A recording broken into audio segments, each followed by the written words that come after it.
Oh, we're supposed to be having music now. Boom, boom, boom, boom.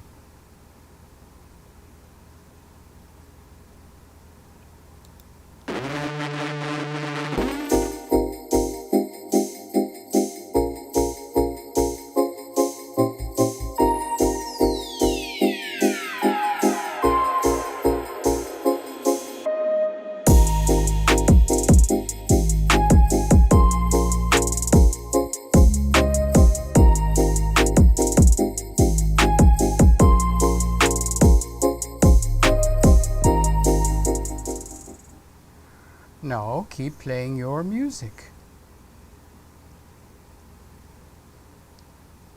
Dum, bum, bum, bum.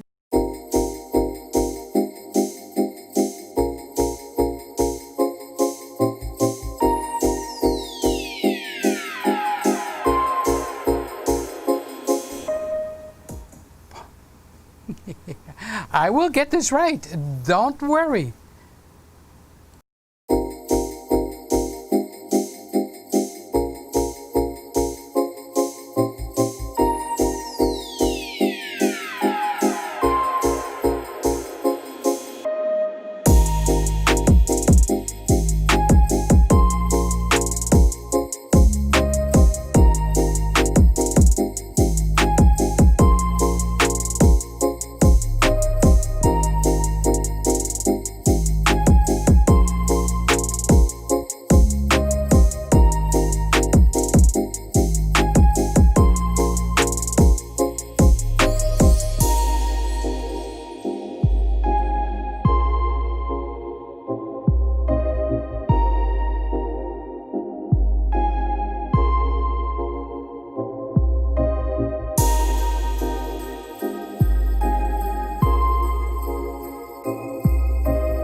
All right, all the mics on. Are we ready to rock and roll?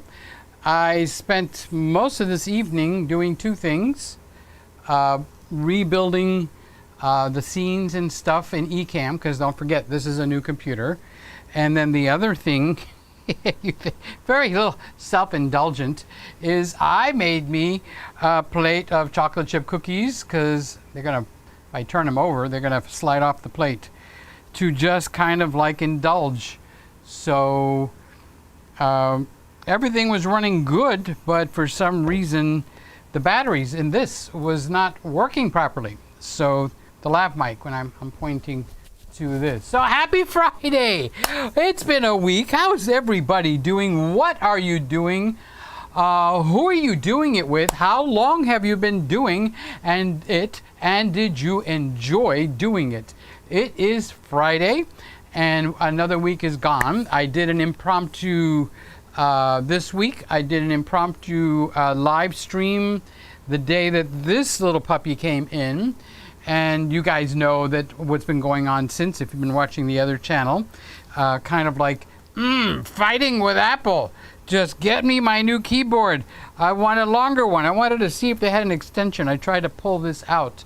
So we'll talk about that. I made the chocolate chip cookies. We'll talk about that. What else? I've been rebuilding the scenes. There's not too much going on with the Canon R5. They're finding little tidbits here and there. The new machine is starting from scratch. I didn't bring everything over from the 2017.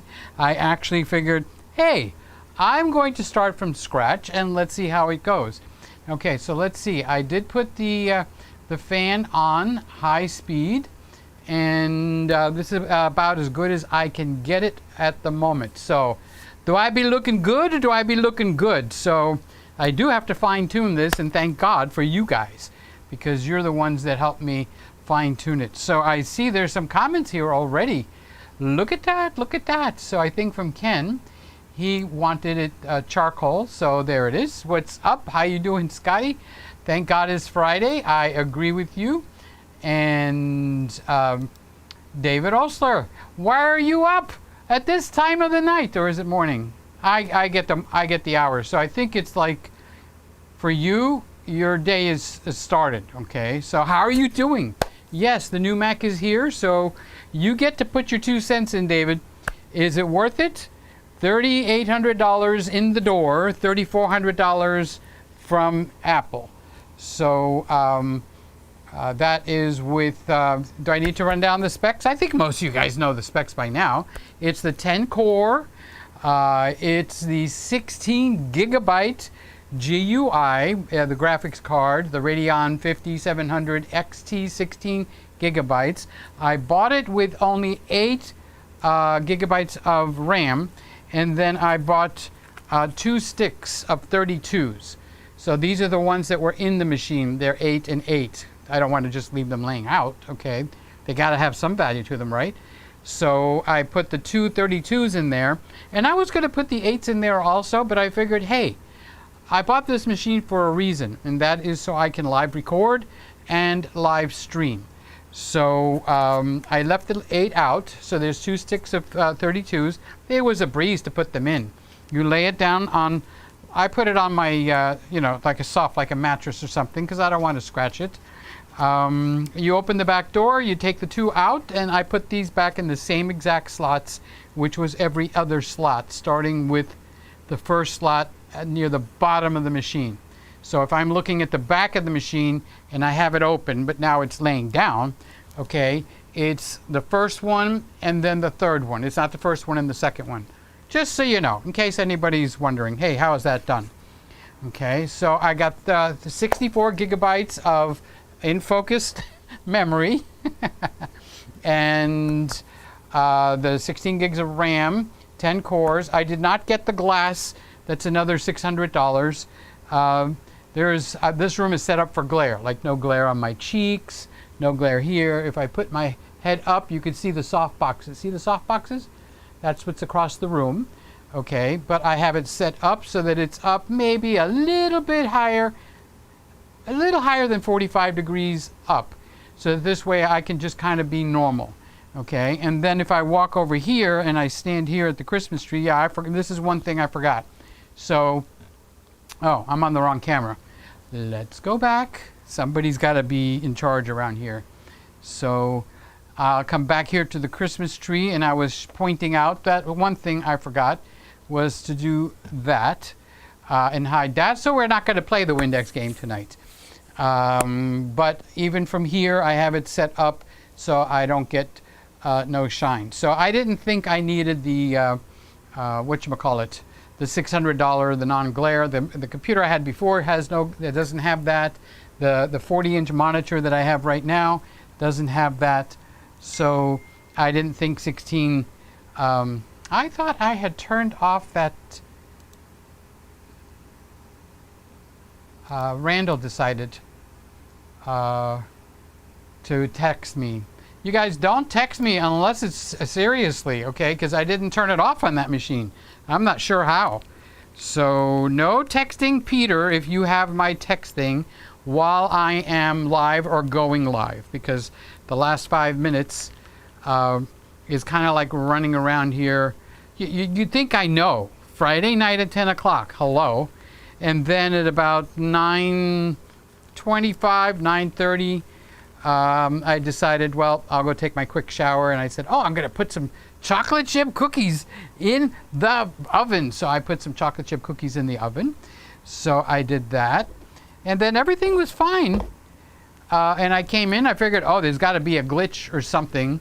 So I didn't expect anything. But you know what? I did get a glitch. I remembered to put new, fresh batteries in the wireless mics. And when I turned them on, it was dead. And I noticed that the plug fell out of the wall. It's like they were supposed to be charged from when I did my video last night at 10 o'clock that went up today, which says I'm sending the camera back. So I'm just running down everything at full speed ahead, trying to tell you everything. Oh, I got 1 terabyte of hard drive in the machine.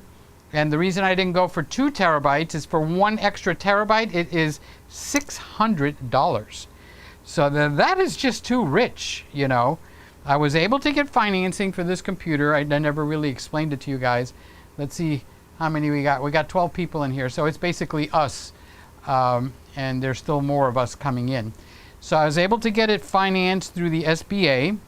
The SBA actually gave me $4,000, so $200 extra, because it was $36.40 something shipped with the tax and the Apple Care and the computer. So that's why I didn't, you know, expand and put like that 100 or that, what is it, that 110 or 100 gigabit the cable thing in the back, because I got nothing else to receive it. It would have been a smart thing, but it's another $100, you know. And I did try to get the longer keyboard, which was only $30, because I don't like the short ones. So everything's in motion. This one is being exchanged for a new one. This one has to go back on Tuesday is when it's getting picked up, but I won't get it till the September 18th. Actually, it says September 11th through the 18th. So it's usually, from the last experience, it's the last date. So I'll probably be out for the first 2 or 3 weeks. So there's a few things that are in motion that might circumvent that, but you won't know, and I don't know until it comes to pass. I'm not sure it'll come to pass, okay? Somebody saw the video, said something to someone, and I was sent a connection with an employee in the Apple company, and I haven't called them yet. So that's why I don't have, it could be, hello, this is, you know, PeterGregg, how are you doing, da da da. Oh, there's nothing we can do for you. So it might wind up being that. So, but if it isn't, and I can just exchange this, you know, that would be what I want. So just for practice, I started building the Ecamm, which is the software that I use here. If you guys that haven't seen it, I can turn that on. And I did figure out what the problem is, why I couldn't show you my my screen, and it was not anywhere where I was looking. Okay, so this is the whole operation of what we're looking at. So on your right, when you're looking at the screen, I'm the one in the middle, the guy with the stripe here. Remember, Fridays is my choice of what shirt to wear, and I like, this is like, you have that comfortable underwear, you got that comfortable t-shirt with 1,000 holes. Well, this is my comfortable shirt. I like wearing this shirt. So, hey, what can I tell you? Sue me. So I do see stuttering here and there. I don't know how to take it to the next level, but an interesting, wait, I was, you know, let's keep Peter on one track here. Okay, I get all flustered. I'm excited to see everybody, and it's like I wait all week to see the comments and stuff. So on the right side is the chats. On the left side, all the way up at the top, this shows you what camera I'm on. So I'm on the Nikon Z6, and along with this, I have the little tag all the way over here where it says Nikon Z6, and it shows you the lens that I'm using, which is the 50mm at 1.4. Okay, and then if I switch, this is the Olympus.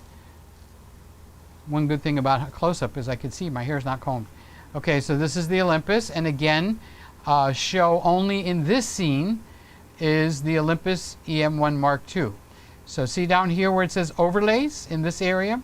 See, it says Olympus EM1 Mark II is the 42.5 at 1.2. Okay, so this is in the section, it's kind of grayed out, so I don't see it that hot, so I don't know if you can see it that hot.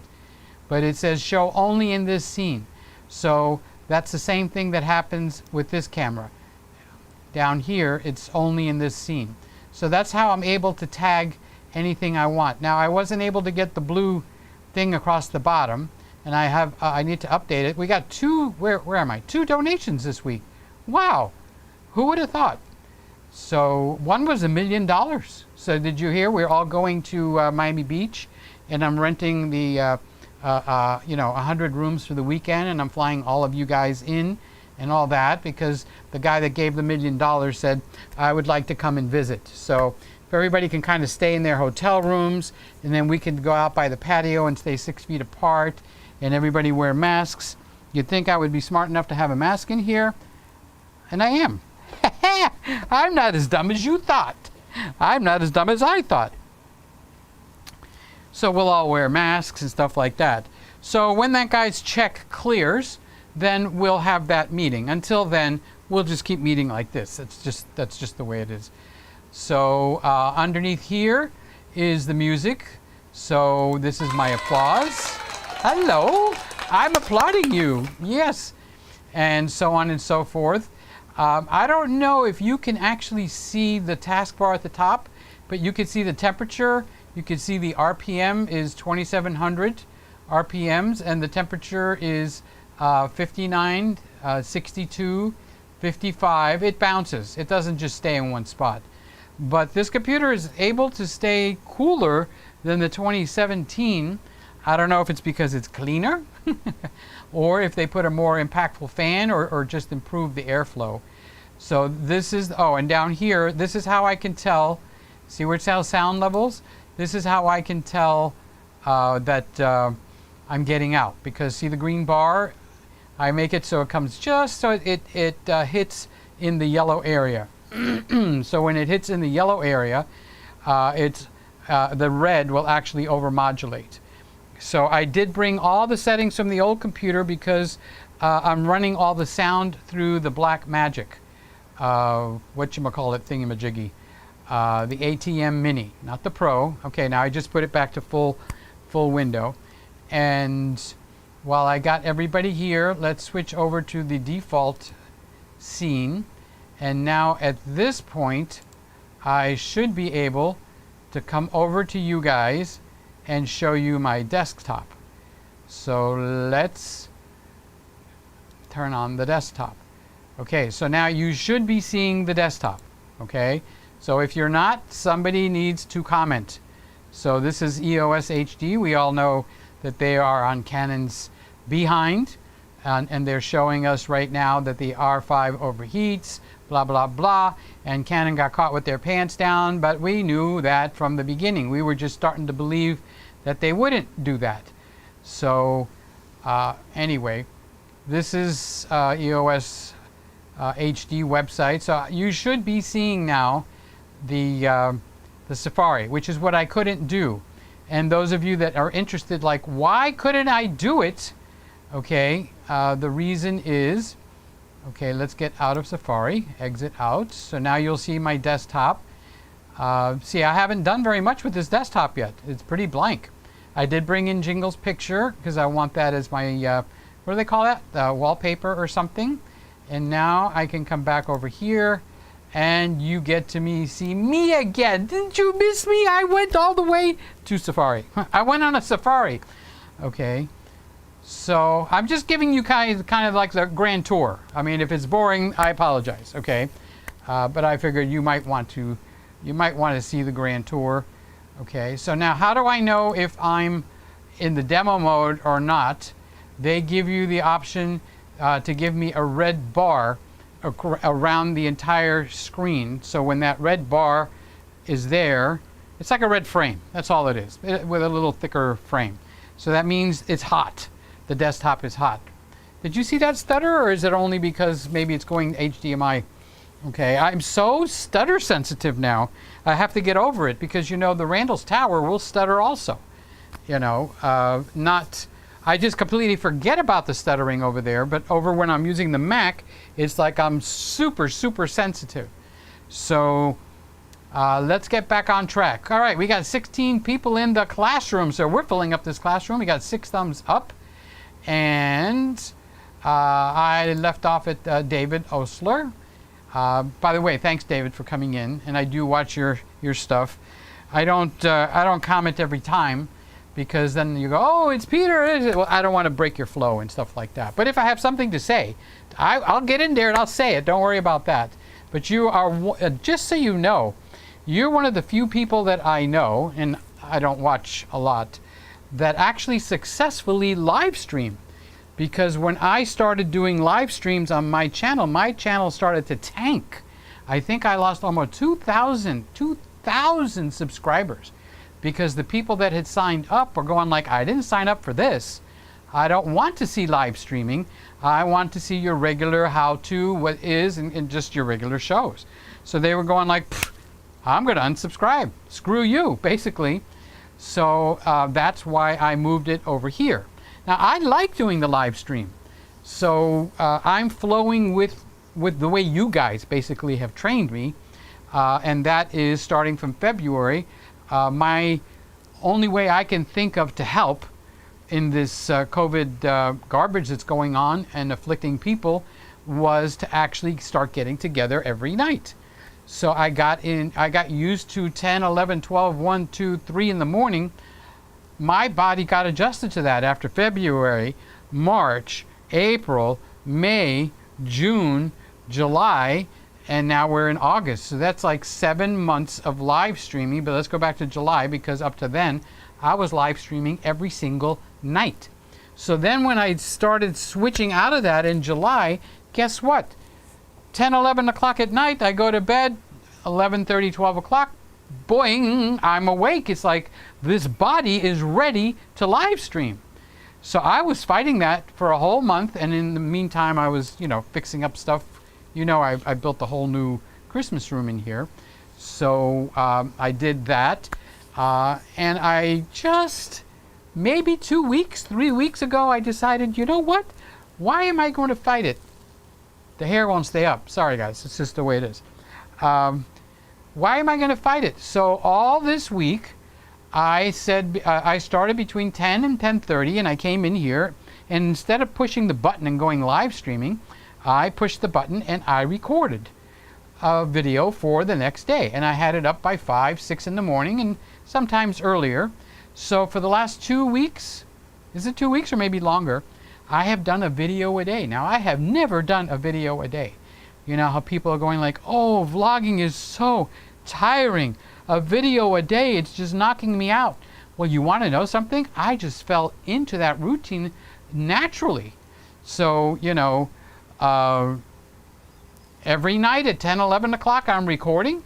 It goes up for the next day, so I'll record Sunday night. Sunday night I started a little later, maybe 12, 1 o'clock. And I'll go up and put up the video, so I'll have one for Monday. Then Monday night at 10 o'clock at night, 11 o'clock at night, I create another video and it goes up for Tuesday. So I've been doing that for 2-3 weeks. And look at, our subscribers have gotten up. I can tell you the money that's coming in from there. I would say it's raised up maybe $100, $150 higher than it was before. So this is per month. Okay, not per show. If it was per show, that would be a different story. So that's per month. So I fell into that. And then Friday ends my week, and it's my favorite part because I get to see you guys. Okay, and if you think that's BS, it's not. I really enjoy seeing you guys. So I actually look forward. It's not just, oh, I enjoy our lunches. Yes, see you later. There's that kind of a thing. No, it's not like that. It's like, I'm looking forward to Friday night. So then why don't I do more live streams? For 2 reasons. Number one, it is taxing on my body and sleeping habits, because it's different when I can come in here, turn everything on, push the record button, and the computer is recording. There's not really any pressure. But like to get here tonight, to get at 10 o'clock, and then the batteries for some reason didn't charge. What's up with that?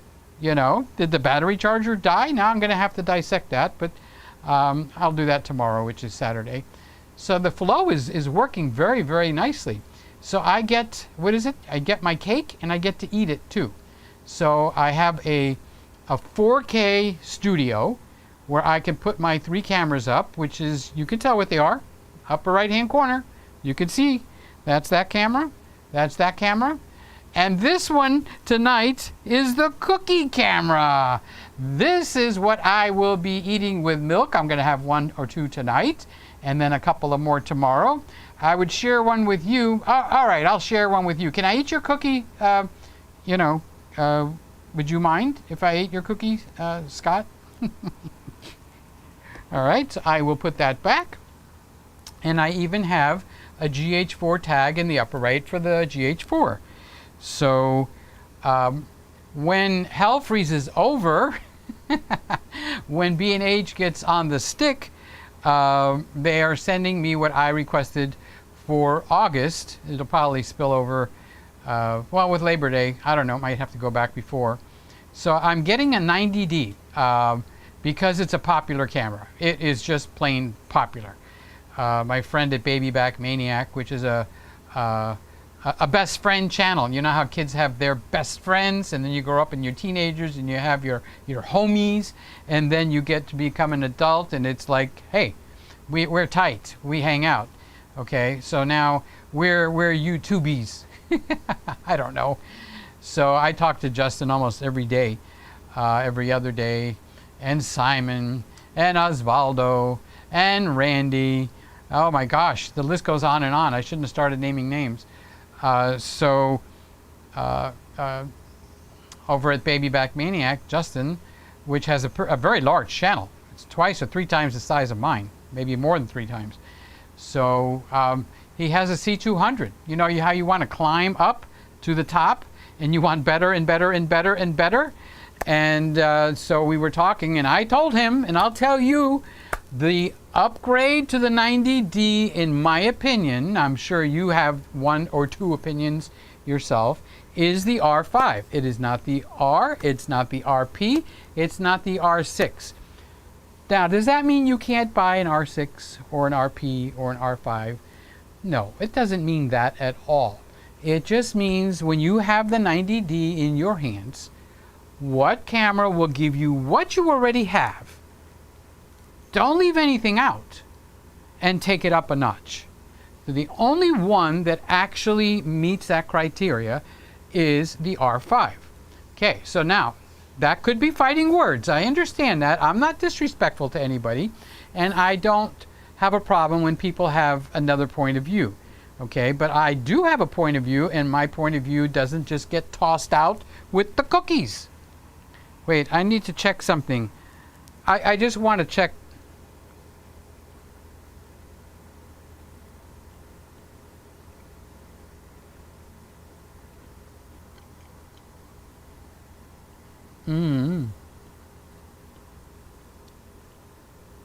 I'll have to check it again in a minute. They're warm. So by the time we're done here, they're not going to be warm.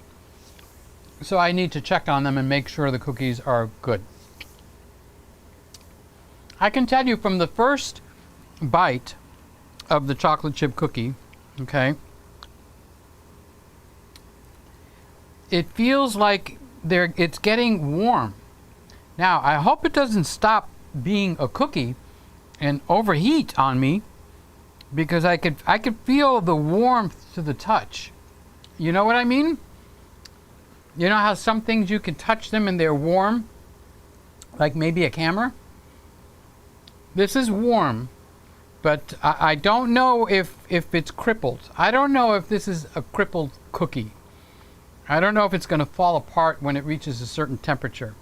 So I'll keep munching on this tonight, so this way I can tell you as we're going along if the cookie overheats and shuts down, if the chocolate chips decide they only want to taste like chocolate chips for 20 minutes and then they turn into nothing, they disappear.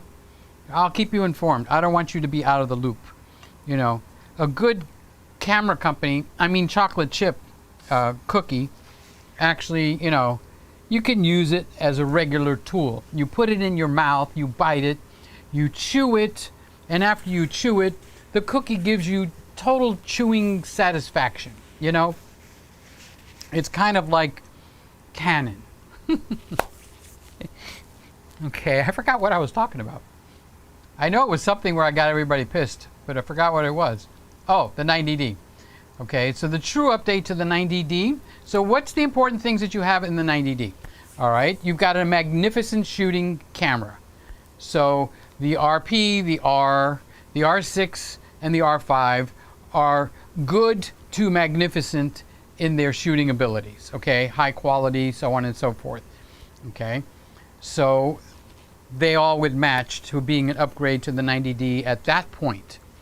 So then the 90D is a crop censored camera, okay? The camera's just designed like that. It's a 1.6 crop. So the RP, the R, the R6, and the R5 are all a step ahead in that area. So the 90D gives you dual pixel autofocus, okay, across the board for all your video things. Okay, so and it gives you 24p and 30p. So now you're starting to drop a couple of cameras. One of them, the RP or the R, I don't remember which one, doesn't give you one of those. And then the other thing is the 90D gives you 120 frames per second slow motion. So now the R doesn't do that. I think it stops down at 720 for slow motion. So now you continue to look, and the 90D will give you a full crop 4K. No arguing. That's just the words, okay? It's 4K and it's the full sensor of the camera. Yes, it's pixel binned. I understand that, and you were ready to jab the sword. Yeah, it's pixel binned, but wait. It's full frame for that camera, which is a crop frame camera. So now we've dropped off the RP and we've dropped off the R, because neither of them give you a full frame 4K. Okay, so you can argue the point that, well, you know, the crop version is almost as big as the 90D. Well, the 90D is giving you a 1.6. So the R and the RP and the R is giving you a 1.75 and more. If you turn on the internal image stabilization, 190 is a crop factor. So you drop those out. So now all you got left is the R6 and the R5. Okay. So now you have all I. You don't have that in the 90D.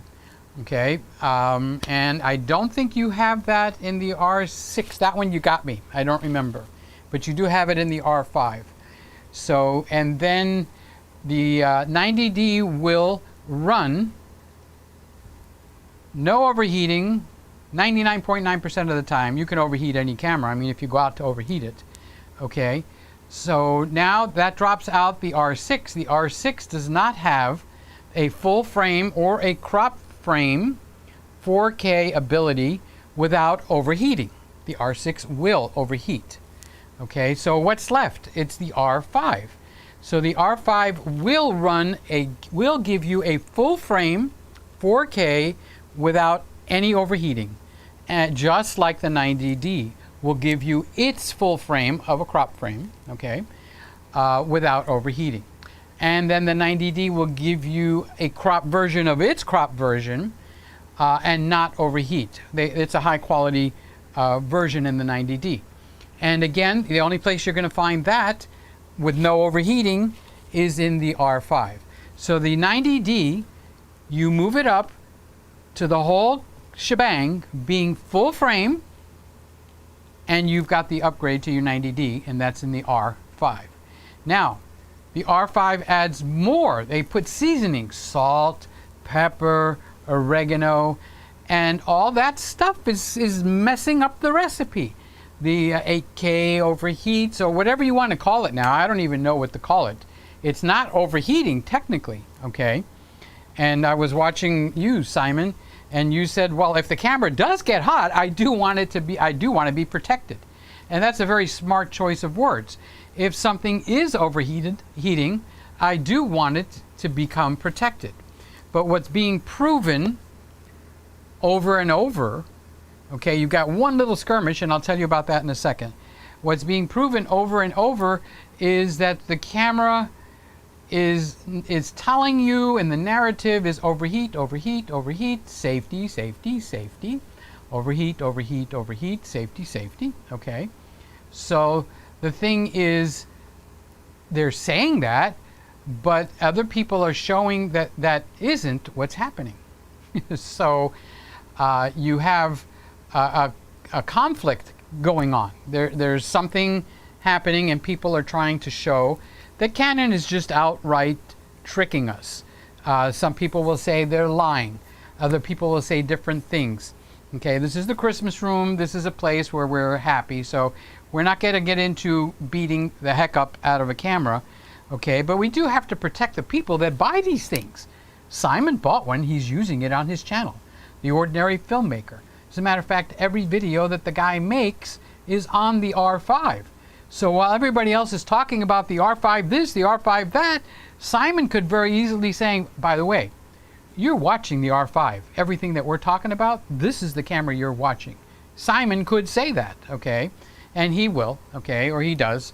And other people can't say that. So in my mind, Simon is my friend. So if anybody comes up behind me, I heard noise back there, let me know. My number is 911. Now, so the people that we know and we care about are buying these cameras. I think Kippy wants to buy one. So I do have to make the comment and just report what's happening and let it speak for itself. Okay? So the camera's telling us it's overheating, it's overheating, it's overheating. You're out for 2 hours. Now people are showing it's not overheating, and the out for 2 hours is a way of taking away from you something that you bought. So for 2 hours, you can't use that camera. So now they're technically taking something away from you that you paid almost $4,000, and some people that are not in the US dollars, over $4,000 for. All right, so this is ticking some people off. So what's going to be the end conclusion? You know what I think? I honestly think Canon's going to let it blow over. They're going to introduce more cameras. They're just going to march as if there's nothing going on. If you guys don't see that stuttering, I don't know what you're looking at. Okay, so let's switch over here. Now over here, yeah, I see the stuttering there too. So not quite sure what to make of that. I'm just gonna send it back. Now I bought this computer for the reason of bypassing that stuttering, and now the Randall's Tower is doing stuttering where it didn't do it before. So maybe it's becoming contagious. The stuttering. Everybody is doing COVID-19. Well, this is stuttering 2020, okay? So anyway, that's something that irritates me. For other people, like Justin, the Baby Back Maniac, noise irritates him. So I'll give you a little helping of noise. If you can't tell, this camera, which is the GH4, has noise in this picture. If you can't see it, I can understand that, but I'm looking at a 40-inch monitor, okay, and I'm also looking at my cookies over here. I don't want anybody to think that I'm sneaking and getting a bite of a cookie, you know, while I'm over on another camera. I wouldn't want anybody, so good. It melts in your mouth. No, not over. I wouldn't want anybody to think I'm doing that. No, not at all. So I'm sensitive to overheating. I'm not overheating. I guess I'm sensitive to overheating too. I'm sensitive to the stuttering. Now, I did talk with Randy, and I talked with myself. When I had the 1DX Mark III in here, it goes above and beyond 4K 30p. It'll go 4K 60p. Okay, so I'm thinking, you know what makes 1080 look wonderful? Like, man, you got one of the best looking streams ever. It's when you shoot at 1080 60p. Because every frame is doubled. So if you drop half your frames, the people that are watching it would never know. So I have an XT4 coming, and I'm going to set this up to 60p, and I'm going to see, does that take care of everything? I might have to change, well, I don't know how well that camera focuses, okay? So I might have to wind up with R5s in here. So anyway, let's get back to our little poker game, my Friday night poker game with the boys. Scott, I have my M&Ms ready. Well, You know, I'll see your M&M and I'll raid you one big fat chocolate chip cookie. Wait, let me see if the overheating indicator came on and it won't let me eat the cookie for 2 hours. Let me check. I don't want anybody getting upset, so let me check. The cookie still works. Cookie's made by Nikon.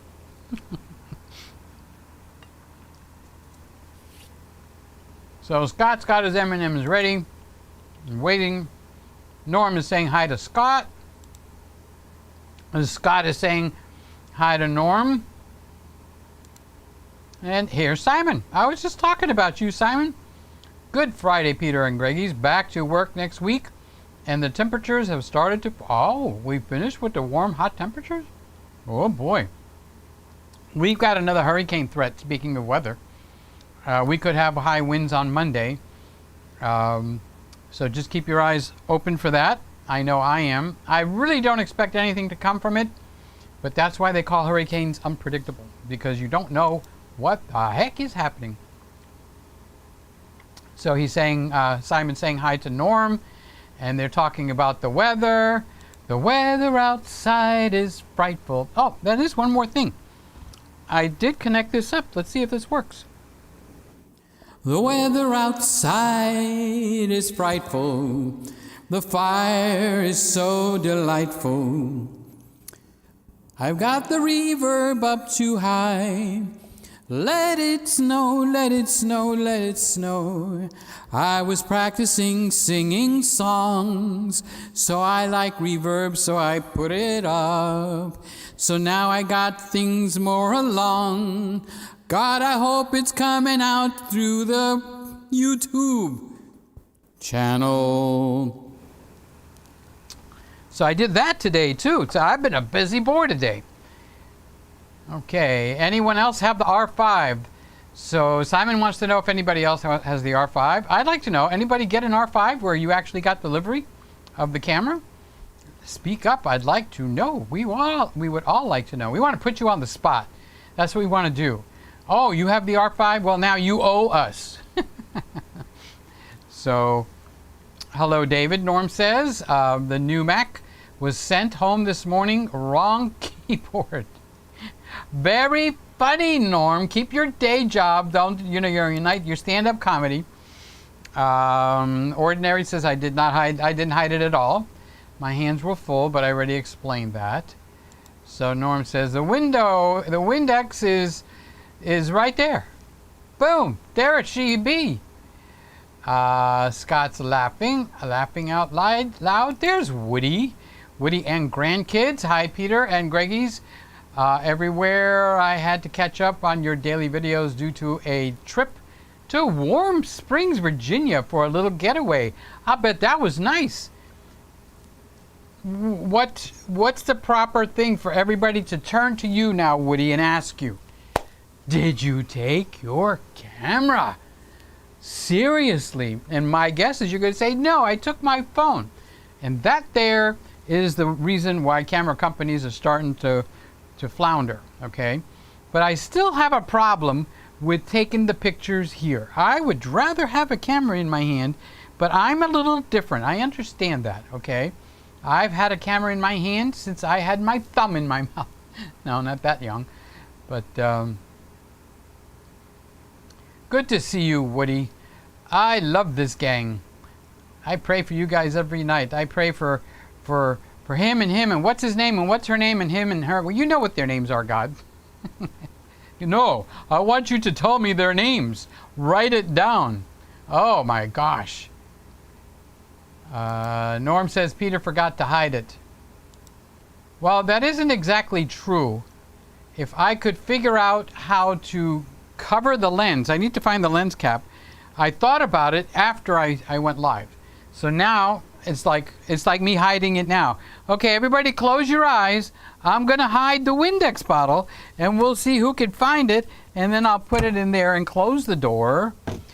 I didn't give Jingles. How you doing, baby? I know he's running around up there in heaven having a wonderful time. He's waiting for me to come, and I'll tell you something. I'm ready to go. I am ready to go. No, don't take that the wrong way. Oh, it's Charles. Hi, Charles. How are you doing?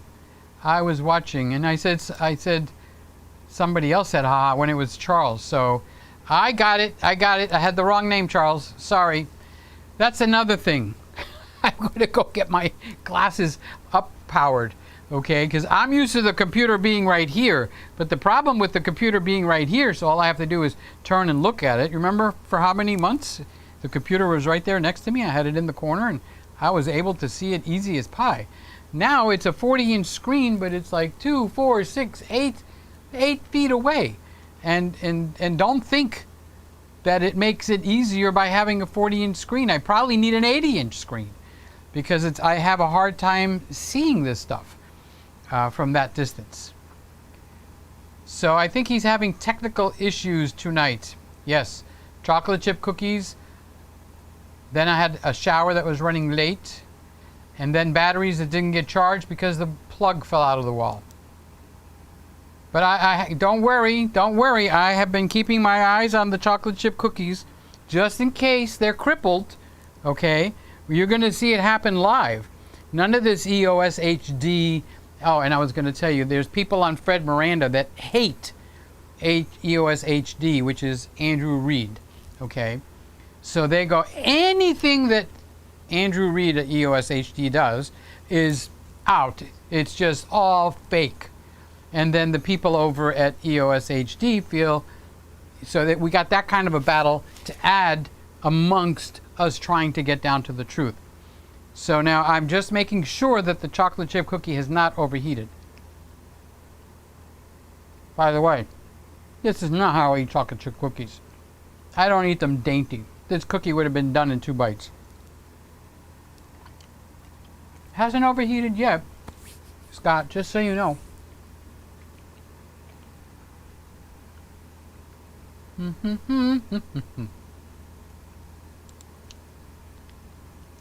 Welcome to the dressing room. So we'll call it the dress. No, I have to put the mic on. And I have to go up underneath here. See, the wire comes down. Where is it? Comes right up here, and I've got it right in this area so you can't see it. So I am wearing a t-shirt. Dear Lord Jesus, I walk around with a t-shirt all day long, so don't start giving me hassles by me showing you my mic wire. Shh. So Simon, tomorrow I'm hiding a Windex bottle in his own.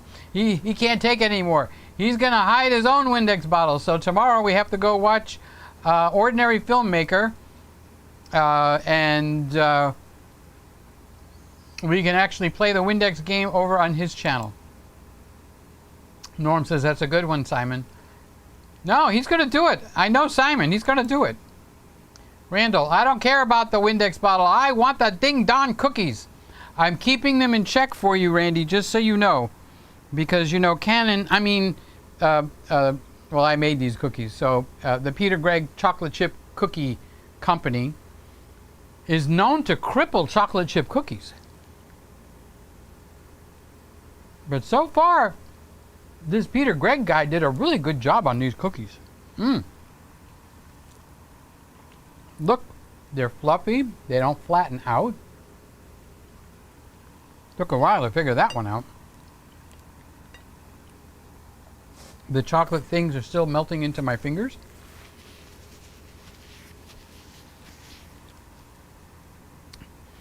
I should bake you up a box and ship them out to you. You're right, Randy. That's not a bad idea. And then we can test and see what happens when I actually ship cookies. Who wants to be on the test list? I thought I read that one already. And Scott says, and donuts. You want to hear something ironic, Scott? Because of you and your donuts, okay, there's a famous donut. There's 2 big famous donut shops in Miami. Okay, one's like downtown Miami, and I don't know where the other one is. Oh, it's on the west side of the county. All right, so they have the one that I think is the best is called Mojo, M-O-J-O. And these donuts are like little cakes. They're big. They're $5 a donut, okay? And higher, depending on what you get it stuffed in there. They got donuts stuffed with rice pudding. It's amazing. So their competitor is called the Salty Donut. Charles, you've heard of them? They got a couple of shops down here, I think. Anyway, they just went up on Uber Eats. So next week sometime, I'm going to get a box of donuts. I'll be able to put it as an expense against the company. And I want to do, everything is about video.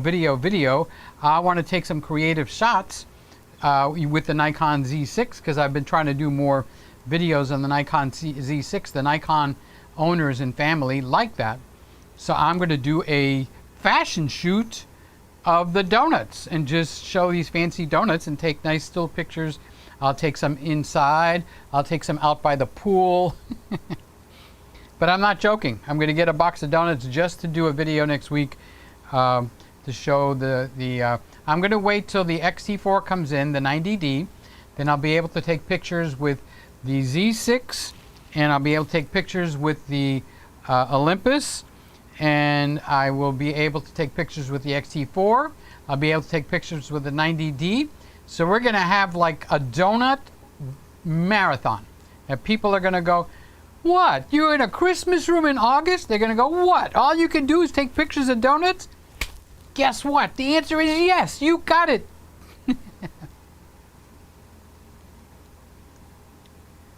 So where did I leave off? I left off with Scott drooling over his donuts. Bop, bop, bop, bop. And I can tell this camera is not the Nikon. Yes, it is. It's the only one here. It looks like the X-T4. Well, actually, that's a compliment because I think the X-T4 takes really nice images. So it's, you know, when you take a nice picture and it's gorgeous, it's drop dead gorgeous, and people go like, you must have a really good camera. Oh, I feel like strangling them. It's like, no, it's the skills of the photographer. It's not the camera. The camera is for the photographer to enjoy. You know how a person could be accused of enjoying a chocolate chip cookie? I don't know how anybody could ever be accused of that. But I can tell you this chocolate chip cookie is not overheating. Whoop. No, I did not add any whiskey or anything else.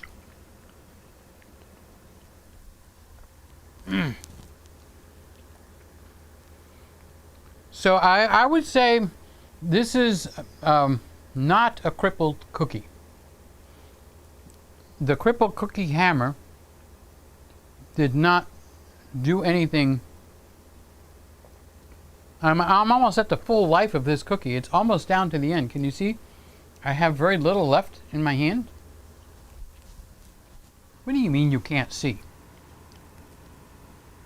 How can you not see a cookie? Where's your glasses, Norm? Put them back on. Okay. So you see I'm right down. And I can honestly say that the PeterGregg Cookie Company did not cripple this cookie. I'm almost at the end of it, and you can still hear it still in my mouth. Didn't your mother ever tell you not to eat with food in your mouth? You know, this is going to come across like an insult. And I mean it a little bit like an insult, but more humor than insult. If you're sitting there watching me eat this cookie, and you didn't get up and go get yourself a snack, I don't know what's wrong with you. Anything. There's got to be something in the fridge that you can go and grab, even if it's a simple bowl of Frosted Flakes. How can you let me eat alone? You're some of the best friends I've ever had. How can you let your best friend eat alone? How can you believe me when I said I love you when you know I've been a liar all my life? That's a real song. So this is the last bite of this chocolate chip cookie. And honest to God, I have to say, first of all, before I launch into the jokes, it's a good cookie. I did a good job. My brother ate a couple or a few or whatever, and he said I didn't put enough sugar. But I don't agree. This is just perfect. Dunking this in cold milk would have been perfect. But I can't do that and do a show. The too much phlegm would happen. So this is the last bite. And I'd have to say there was no Cookie Cripple Hammer. You don't buy that T-shirt now. Do not buy. You can buy the Canon Cripple Hammer over at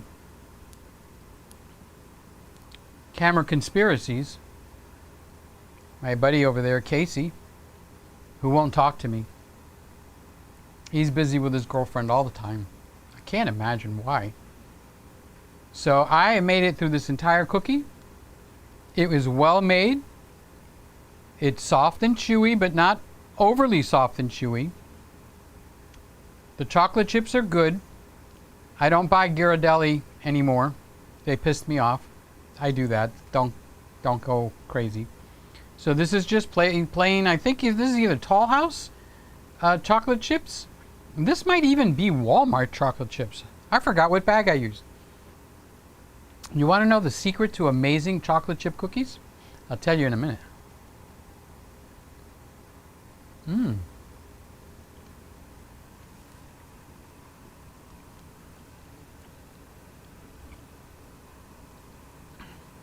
Ugh. Chocolate chip cookies with water just ain't right. All right, let's get back to business here.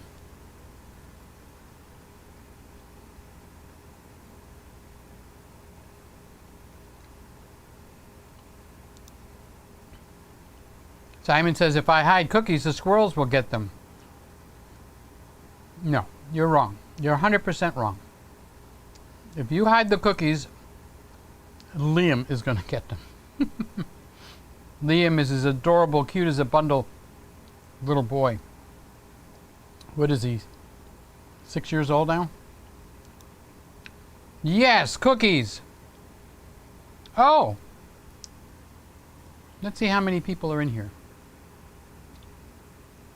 Oh, we dropped down. People don't like watching me eat cookies. I don't care. I love eating these cookies. If you want a Christmas card from me this year, send me your email address. Send me your address, your street address properly so I can copy and paste it in an email. Do not text me, okay? Send it in an email to me at PeterGreggOnline@AOL.com because I am starting to prepare my Christmas cards for this year. And since I keep saying your family, your family, your family, send me your address. And if you want a Christmas card from me, there will be a Christmas card. So if Christmas offends you, don't do it. Okay? Send me an email and I will make a folder on the computer, this one right here, which is going back, so I'll lose your address. That's one of the beauties of Mac. It's like in every computer you got. Send me an email with your address and I can mail you a Christmas card. Probably November, December. So, Charles, I know it's an icon, but colors are different. It's a different computer, so I fine-tuned it in again. Do I look better or worse? You got to tell me these things. Cookies with a cup of tea? Absolutely, positively. I just came from an all-you-can-eat buffet. Boy, that's dangerous. I love those places. Regular comfort food, or was it a theme like Chinese or Cece's Pizza? Is that safe? Yeah, this is very safe. We don't have to sue the PeterGregg Cookie Company. They didn't cripple the cookie with the cookie cripple hammer.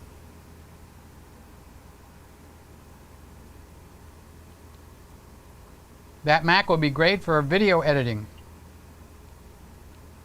Absolutely, positively. There's Aaron. How you doing, Aaron? Did you watch me eat my cookie? Wrong camera. There's the Nikon. I've been watching you this week. You're doing good. You're doing well enough where you can actually wait till October to see the computer that comes out. I was thinking about you.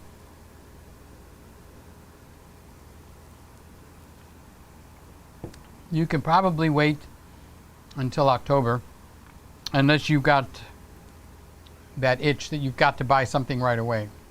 Then in that case, buy the...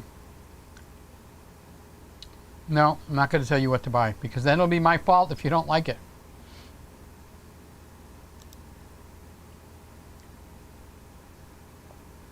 It must be Charles. You are still okay. Did I skip something? Did Charles say there was something wrong? I know he went to the all-you-can-eat buffet. If you don't feel well, Charles, check in with me. I can help you. I'm a doctor. I play one on TV. My Mac arrived today, and a guy stole it from our lobby before I could get it. What? What? I am so angry. How can you steal it from the lobby? It's inside.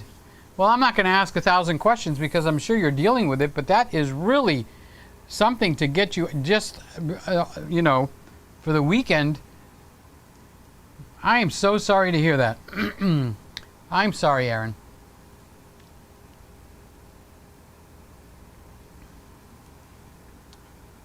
Is anybody covering it, like the company?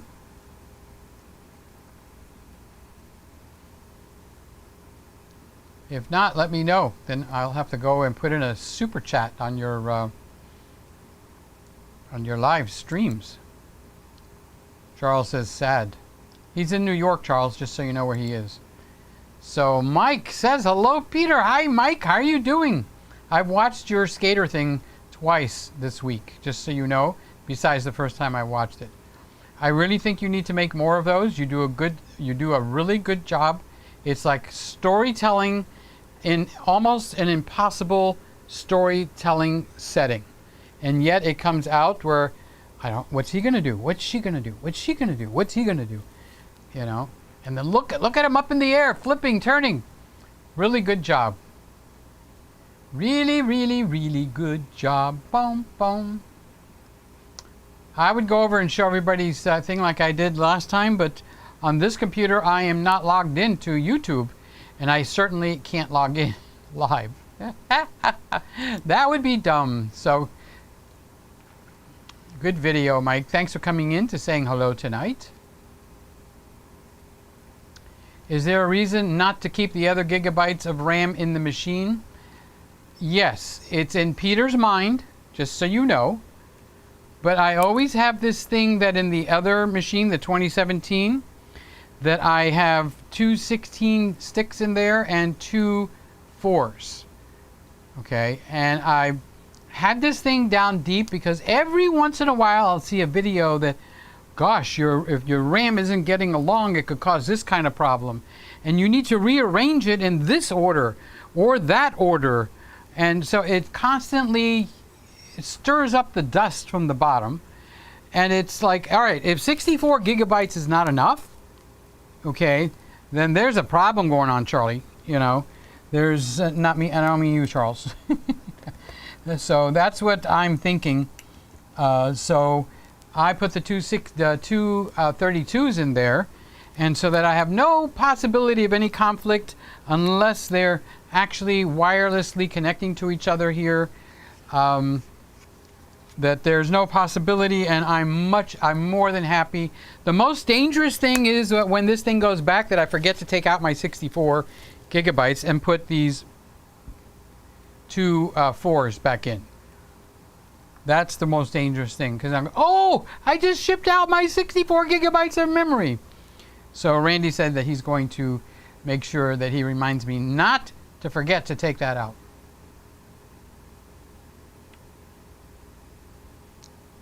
So Charles says, good news, they have found a solution to the Canon R5. I can't wait to hear what that is. Is it called a Sony A7S Mark III?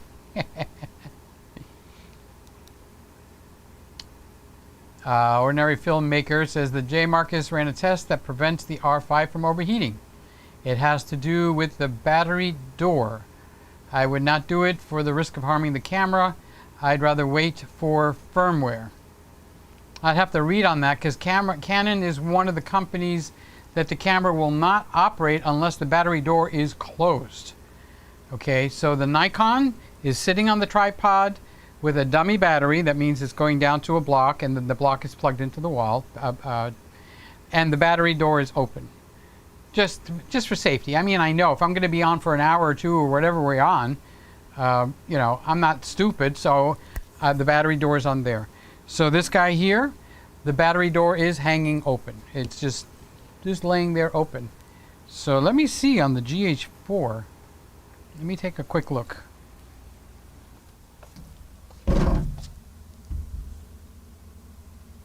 No, I don't have the battery door open on that one. I've never had the GH4 overheat. I've never had any of these cameras overheat. So, now on the Canon, it won't operate unless the door is closed. On the Sony, it will operate with the door open. As a matter of fact, I had the door open. So that is something to keep in mind. Who got cookie crumbs on this? Who got cookie crumbs over on this keyboard? Come on, you kids. Who's the one that got cookie crumbs over here? Santa, did you put cookie crumbs on that keyboard? Okay, if you're going to eat cookies, don't do it over the keyboard. Santa, pay attention. Don't eat cookies over the keyboard. Wasn't me.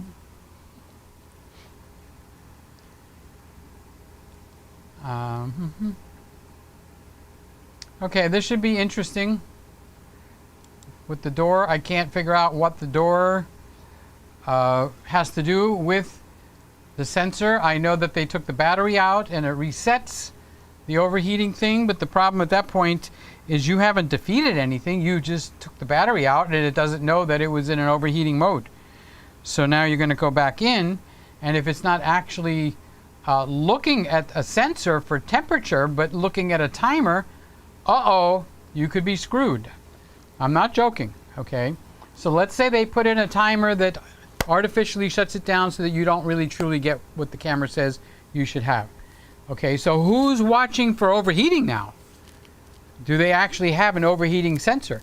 Has anybody of these that's making all these claim tests, has anyone actually overheated their camera to see it shut down because of overheating and not because of a timer?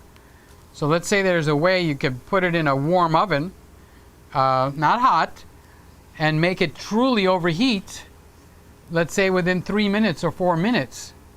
Okay, and if it just keeps going until the timer tells you, then you've got another problem there. So you've got the potential of blowing out your camera. So there's a lot of interesting things that's going on here. I'm watching it. Okay, the solution truly is to buy a Ninja 5 recorder, and to not, if you're doing video, don't put any cards in the machine. And if you do, put your card in the machine, do your business, and then pull it out again. That's the way it looks to have played out. Who found what solution, Charles? Yeah, I'm sure Charles is going to tell us something in a second. He's typing. No, there's another solution by the Chinese engineer. If you're talking about pulling out the battery, no, that's not a solution. In my opinion, I should say. I shouldn't sound so condemning. Okay? Pulling out the internal battery, not the battery that you put in the camera to take pictures. All of these cameras have like a little dime battery or whatever the size of that battery is inside. When you pull that out, the camera dies. Internally, everything that you've got going on in the memory, she's out. That's the purpose of that battery being in there. So by doing that, you have short-circuited any overheating sensor that they actually have running, and now that brings into question which ones are true and which ones are lying, and we have a new conundrum on our hands. Okay?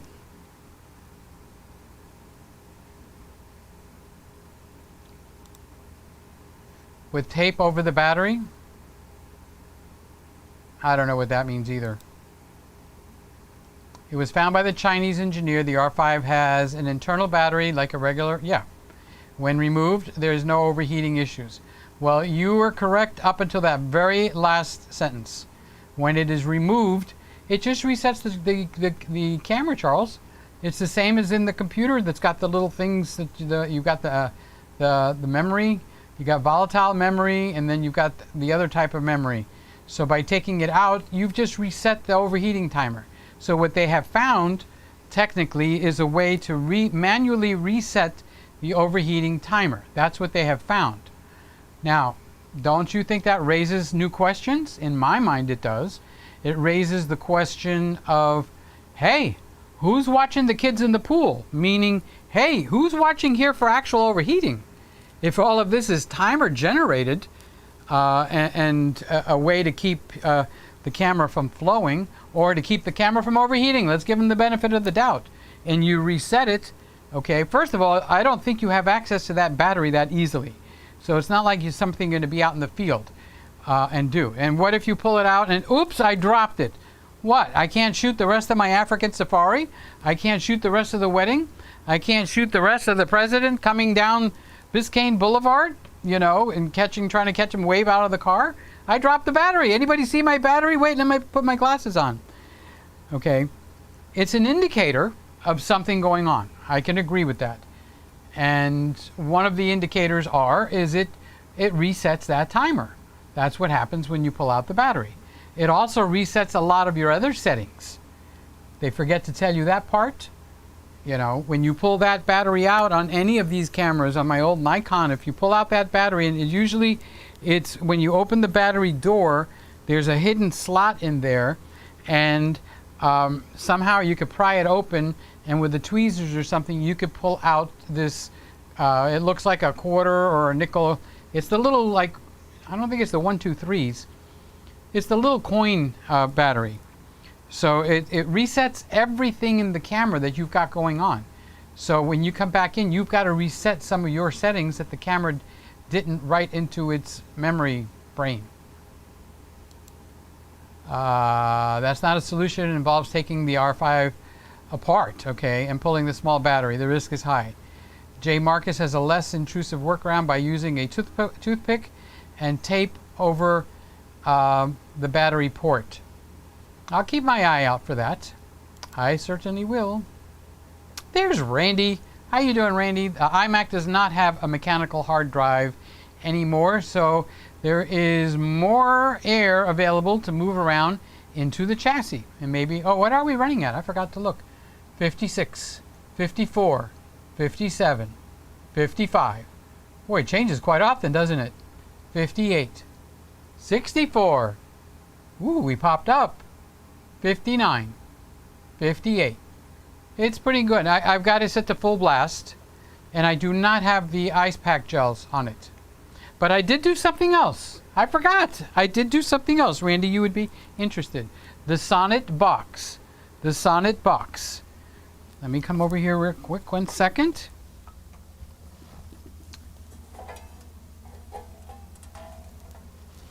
I hadn't noticed it before, but the Sonnet box, which is where the Decklink Quad, hello? Hello? Wake up, what you doing?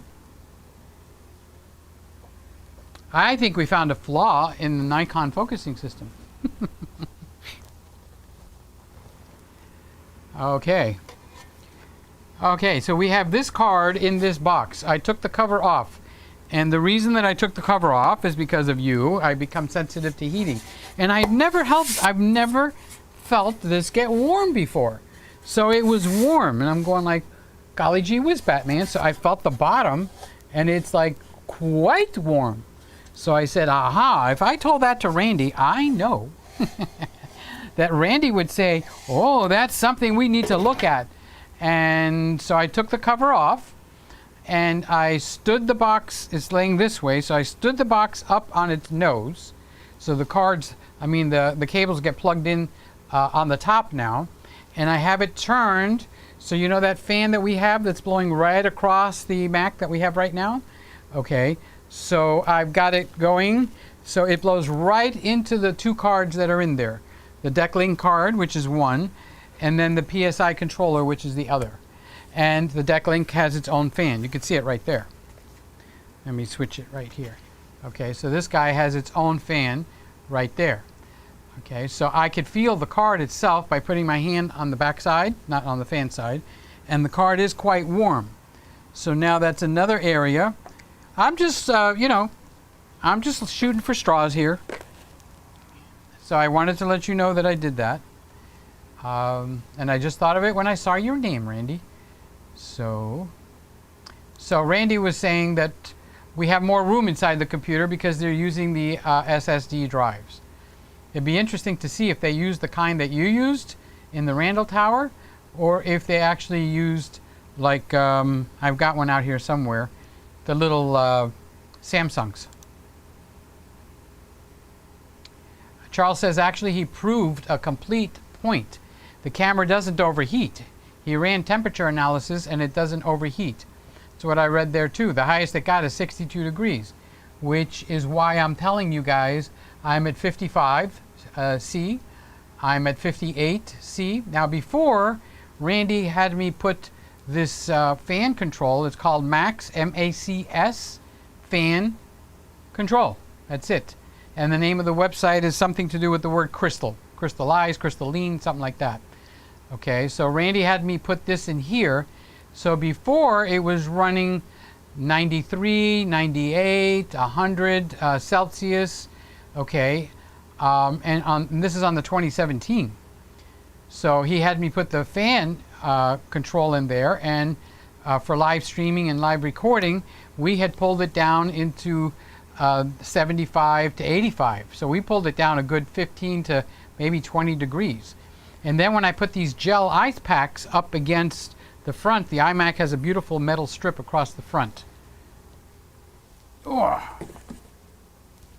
So this is like aluminum right across, not the black, but this part here. Let me make sure it's hiding. Oh, okay. Okay, so this silver part right here, okay, is actually like a heat sink. So I've got 3 ice packs leaning right up against that. It takes the whole front of the computer from one end to the other. These are the gel ice packs.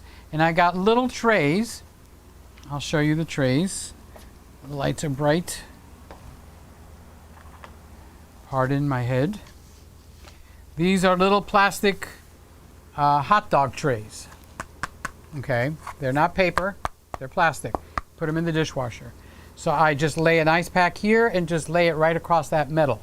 So I put 3 of those on the 2017, and we brought that one down to be about what the temperature is all by itself here, with just the additional fan control that Randy says, put that fan control in there. So I'm just keeping you guys updated as to what we're doing, just so you know, just so you know. Okay, so then that's Charles. He provided a complete point. The complete point that I got from that, or the new information that I got from that, is they never registered anything above 62 degrees in the temperature from any part of the inside of that camera, no matter what they did. And that to me is very telling, because I am actually running at that and cooler. I'm at 54 degrees now. Okay, and it's staying at 54 degrees. So that is the telling part of that. Now you interpret what that means to you. Each person has a different meaning. All right, so whatever that means to you. Sean Seabrand, hello, Mr. Gregg. How you doing, Sean? Look at that handsome face with the glasses. So debonair. Are you a movie star? Can I kind of get your autograph? You take a nice avatar, you know. Not bad, not bad. You're looking out of my frame, so next time you take it, look in. So this way you could be looking over and watching and making sure I'm doing everything right. But good looking dude. I'm so glad you came in and saying hello. How are you doing? I hope you subscribe. We do this on Friday nights here. It's silly. You could tell I eat cookies. I say dumb things. I laugh. All kinds of stuff like that. So I'm so happy to see Sean in here. And I'm glad that you had the guts to step up and say hello. because you know I'm going to make fun of you now. Look at that avatar. Look, he's in the sun. He's got a suntan going on there on his cheeks, and he's got glasses on, and it's like he thinks he's a movie star. That's the kind of fun. But this is the kind of fun we do around here, is just pick each other up and make each other feel good. Everything's in fun. So thanks for coming in, Sean. I appreciate you, dude. Thank you for coming and saying hello. On top of just watching, there's people that watch that never say hello. So don't be a lurker. Come, poke your keys and make that comment. Yes, he showed the overheating warnings are not based on reality, but on some clock. That is what I think the basis of the whole shebang is. And if they could prove that and shame Canon into doing something, now is that window of opportunity. Because as time goes on, Canon's going to wind up doing nothing. They got nothing to lose. They don't have to rewrite software. The cameras will stay mostly safe. They get to cripple it so it doesn't bother their C200 RF that they got coming out and all that stuff, and they get their way. But the guys that have bought the camera, that's not nice. That really isn't nice. Peter, skin tones look good tonight. Did you do anything different? I took a shower. Honestly, I washed my face. I actually even shaved. I'm getting my stool. I moved it out of the way because I needed to vacuum and sweep up today and do that kind of stuff. And I moved my stool out of the way. So I just got it so I can sit down. So now that our guest of honor, Sean, has announced himself, I can relax now and just sit on the couch and chill. I need to get a couch in here. Ba ba ba ba ba bum bum bum bum. Da da da da dum. Do you know a secret? Do you want to know a secret? Do you promise not to tell? Ooh, I love you. See, I can tell that. We're far away. We're socially distanced. Guys don't normally say, I love you, but what are you going to do? Smack me up the side of the head? You should go to church with me. Everybody hugs and say, I love you, dude. So when I do that here, it's like people go, ooh, what is he saying? Too bad. Suck it up. Yes, I took a shower. I shaved. What else did I do? I scrubbed my face with a brush in the shower. I figured, I wonder if I got any dead skin here. So I'm on the new computer. You know what I did, Simon? I brought the same settings from the other computer over here. I don't know what else I did. So maybe I'm getting better looking as I'm getting older. That's what it is. I'm getting better at looking as I'm getting older. The doctor here can attest to that. Charles is saying, correcto mundo. But it proved that Canon is purposely controlling the use of it. Do you see his video proving and testing the camera? Yes, Charles, don't get excited. They have been controlling the narrative and crippling the camera, and the evidence is starting to bubble up for those people that are still in the, it's really true or is it really not true? Because you could give them the benefit of the doubt, okay? Did you see the video? Yes, there's quite a few videos starting to pop up. I hope they burble up even more. So, Dale, how are you doing, Dale? From this distance, I see you standing. You're far. Go back a little more, Dale. Go back a little bit more. Oh, I better read the comment before I start making jokes. Hello, Peter. Good to see you. Sad news. My father passed away yesterday. If you could maybe mention him in your prayers, thank you. I'm sorry for starting out with the jokes.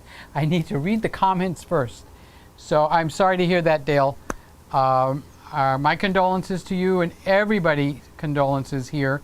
You will see them starting to trickle in because this is a really great group of guys. So I'm sorry to hear that your dad passed away. If you want to tell us more about him, feel free to put it and I will read it right here. But I will keep you in my prayers, you know, and your family. And if you need a little extra support for some reason, My email address is in the description, not yet, but it will be, or one of the older one of these. You can write to me, and if you need a phone call or something, I would be glad to call you and talk to you, because it's a very big milestone, you know, when your dad passes away or your mom passes away. So I'm not just going to go over it and just say, I'm sorry to hear it, my condolences with you or with you. I'm going to say, if you need, you know, to talk with someone, if you just want to hear a friendly, loving voice, send me your phone number and I'll call you, okay? And I will do that, especially now that it's the weekend. And you can give me $10 after. No, I'm just kidding. I had to put a joke in there. You have to chuckle a little bit. I understand the seriousness of it, but remember, your dad ended his earthly life here, and if he's a Christian or has a belief system, he will move on. But when my dad passed away, I had to remember that's not where it stops, because my mind stopped there. That was the end, and it's like, you know, if dad wasn't going to move forward because he passed away, then I'm not either.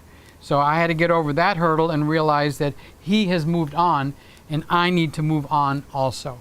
But that doesn't mean you can't get a hug and a pat on the back and, you know, somebody you can just chit-chat with. If you've got some good dad stories. I love hearing dad stories. I'm what you call a daddy's boy. Dad was my favorite person in the whole world. And then mom. So how do you pick out between the two? So let's go here. It wants to install some firmware. So my thoughts are with you, definitely. When I finish these, the live chats, I normally go potty. And after I go potty, then I wash my hands, if you have to know the whole thing, you know. And then I have a prayer journal, because there's just too many people for me to remember, honestly. So I will add you to the prayer journal. And I don't know if your mom is still here or not, but you must have some family. So I'll add you, and everybody else, give your condolences to Dale. So he you know, he knows that we all love him. And there's Charles, right there, right on the spot. My condolences, Dale. So Charles is giving you his condolences. And actually, Charles just had, I think, your grandfather that passed away. But it was just a couple of weeks ago now. But we never said anything because you never announced that. So anybody that has any kind of a problems. First of all, I'm a Christian guy, so I do pray. I respect everybody else's point of view, and you guys can pray, not pray, that's your choice. But I get to keep my choices too. So if I say I pray for you, I will pray for you. So Charles says yes. He sends his condolences. So Ordinary Simon. You didn't know you were the Ordinary Simon. No, Simon is extraordinary. It's the filmmaker that's ordinary.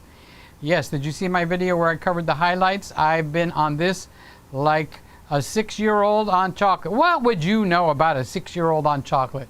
Do you have a 6-year-old who loves chocolate? Unless you have a 6-year-old that loves chocolate, what do you know? Oh, wait a minute.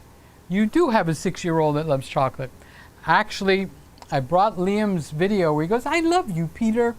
And I want that in here so that this would have been the right time to play it. I forgot to add it into my Ecamm Live. I am using Ecamm Live, you guys, in case you don't know what I'm doing, who I'm doing it with, how long I've been doing it, and why I've been doing it. I've been doing it with Ecamm Live. Video a day, you will likely see your channel explode. People like a daily source of news. Okay, I've been doing that. We'll see if I explode. Did I just read that? Ordinary? No, I did not. Well, wait till we're done and then go watch it. Or you could go watch it and then come back. I recorded at 11 p.m. and stayed up late doing comments.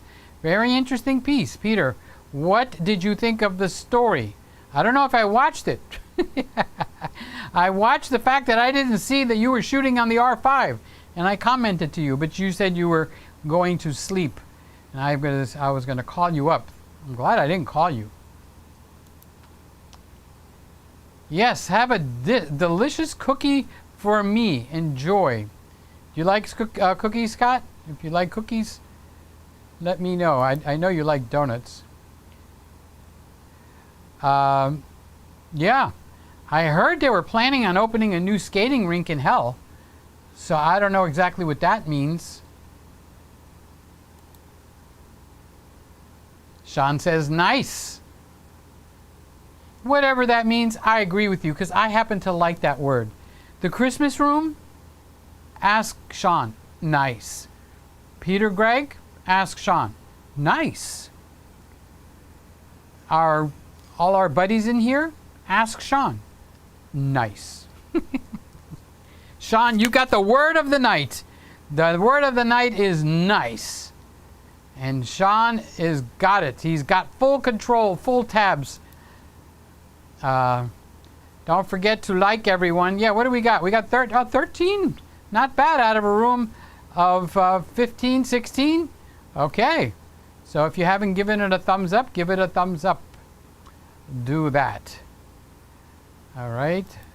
Sean, I took your advice and ordered a 90D with the 1855. You did the right thing. You know who's got 3 90Ds now? Is Justin at Baby Back Maniac. So go watch his barbecue videos on making baby back ribs or anything else that he's doing. And the last like 3 or 4, they're all done on the 90D. There might be a touch of C200 here and there, but very, very little. He thinks that the 90D is the best all-around camera. He's had the R, not the R5. He bought my GH5. And what else did he have? He actually bought the G9 and sold it. He bought my GH5, used it for quite a while, sold it. He ordered the R and returned it, got the 90D, settled in there, said it's one of the best cameras. It's not going to be the where you can you know, gloat over your, hey, I got the R5, I'm hot stuff, you know. That goes around, believe it or not, and I'm part of it. I can't say I'm not like that, you know. But the 90D, you should be a very happy man. Honestly, that camera, well, any camera is going to disappoint, but it's not going to disappoint you a lot. So you'll find every time you use it, it's like better and better and better. So are you shooting 4K with it? Don't mind us, guys. Just Sean and me are having this conversation.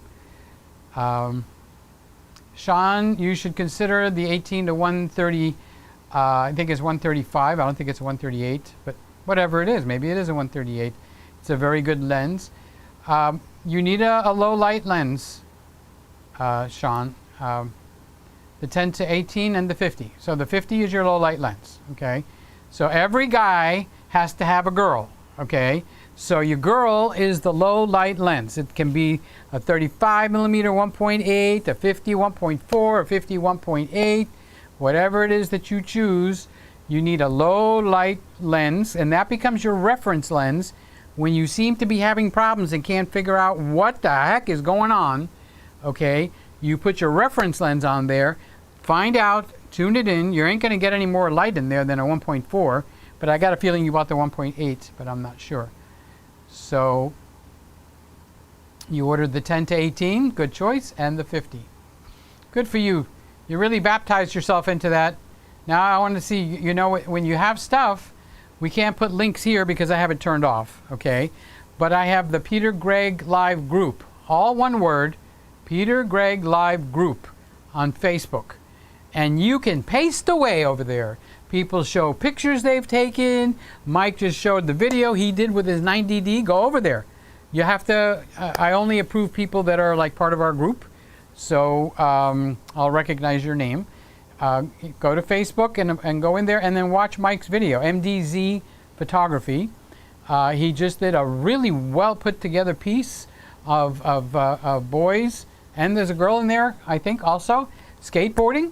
In like one of those professional pits and stuff, beautifully edited and everything, and you can go over there and watch it. And then when you do stuff, put it over there, okay?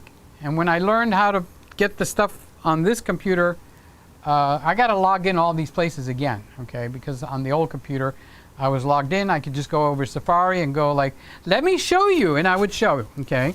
But I can't do that right now because I'm not logged in anywhere. Computer's only like 3 days old.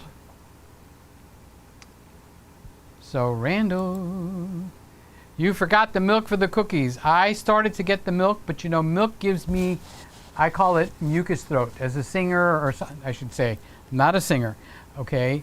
Well, I shouldn't say that either. But it will create a mucus, and I figured, nah, I can't talk for 2 hours and create a mucus throat. So we've been on now for 1 hour and 37 minutes. One of my favorite numbers. Okay. I hope I steered you in the right way, Sean. So I didn't forget it. Actually, after this, you see all the rest of these cookies? You see these? You see these, Randy? You see these cookies right here? Those are going to get eaten with milk. Yeah. I'm going to eat 2 more tonight and save 3 for tomorrow. In case anybody wants to know my personal, private, intimate cookie schedule. I don't want you to think I'm hiding anything from you. You know. Now my underwear size, that's a different thing. Extra large. So let's see. Is this camera still going good? Yes, it is. The hair is down. Wait a minute. I put a mirror up over there. Okay, so you might say, well, why don't you just use the monitor? Because if I need to go like this, by watching myself there, I go like that. It's like you got to remember to do it the opposite. And that gets me annoyed, you know. No, where'd you go, Sean? Nope, hell hasn't frozen over. I saw a couple of videos which showed the 18 to 55 to be a bit sharper than the 18 to 135. Yeah, the more zoom in a lens, the more elements, the less sharper, just by sheer science. It just has to be. Okay, the only thing that gets around that is Canon used to make, and they might still, but I'm not sure, lenses called DO, something optics, dioptic optics, okay? But that lowers the acuity of the image, and you have to cut that through twice with sharpening. Not once, but twice. Then the DO lenses become as good as an L lens. But most people will go like it's not as sharp. The DO lenses, okay, and they're marked in their title. Like you have a USM lens, it'll be a Canon DO lens. I had 1 or 2 of those. Okay, so you have to hit them with 2 sharpenings. And then it cuts through that, the acuity, the sharpness of it has got like a film over it, you know, a film layer. And you have to cut through it. But I don't think you'll be buying one of those lenses. So, where did I leave off? That was Sean. Charles, if you want your chocolate chip cookies warmer, put it next to the R5. Yes, where is that R5? Oh, it didn't get here yet. I would have just turned the R5 on and put it face down and put the cookies on it. But that's a joke. But the part of the joke that's not a joke is everybody says the camera never feels warm. So how is something that doesn't feel warm, you know, going to cook the cookies unless it's a microwave? Is the R5 a microwave? Oh, I'm getting an old microwave that's breaking or broken or something, and they're going to throw it away. And I don't throw it away. I want it.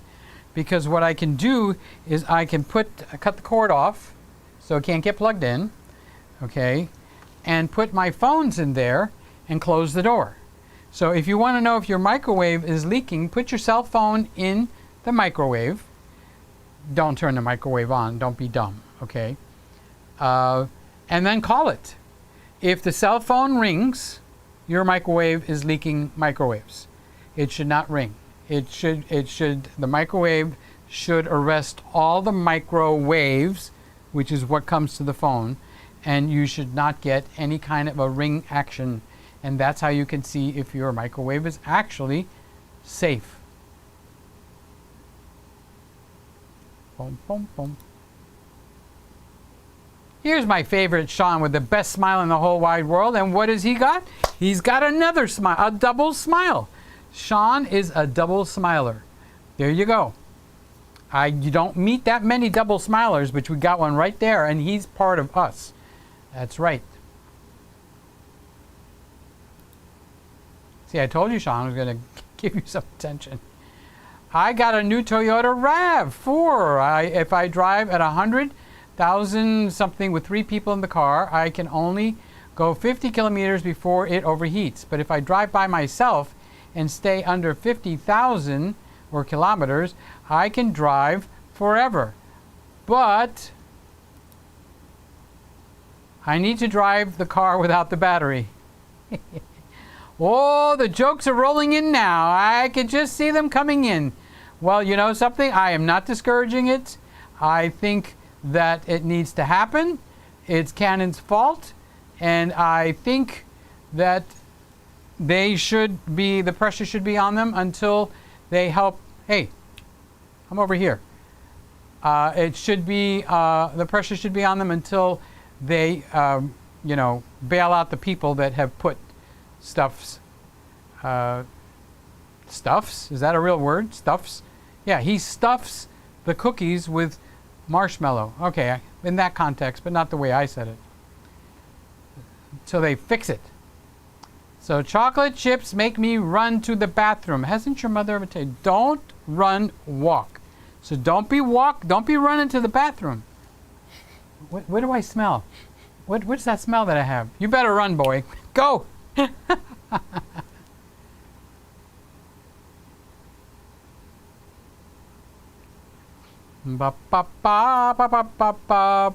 Welcome to the Joneses. It's Anthony. Happy Friday, Peter and friends. How you doing, Anthony? What did you harvest this week, buddy? Tell me what you got from your little vegetable garden that you guys got going on. So what was the harvest, the produce that came in this week or the last couple of weeks? Because I haven't seen you in a couple of weeks. I always like to know what you're growing. And when does your growing season end? Simon says that it's starting to get cold up in Canada, so I know you're in the south over here somewhere, so you should still be having plenty of warm weather. So Anthony says, happy Friday, Peter and friends. And Sean is sending you a hello, Anthony. He's saying, hey. Hey, hey, hey.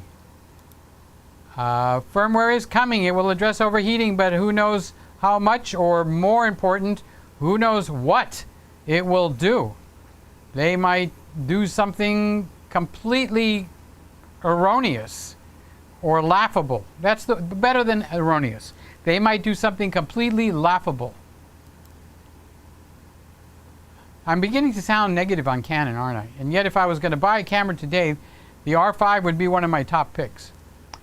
Randy, Windows Update did something to my graphics and viewing YouTube videos are starting to stutter. I am downloading the new Nvidia graphics update to see if it takes care of the problem.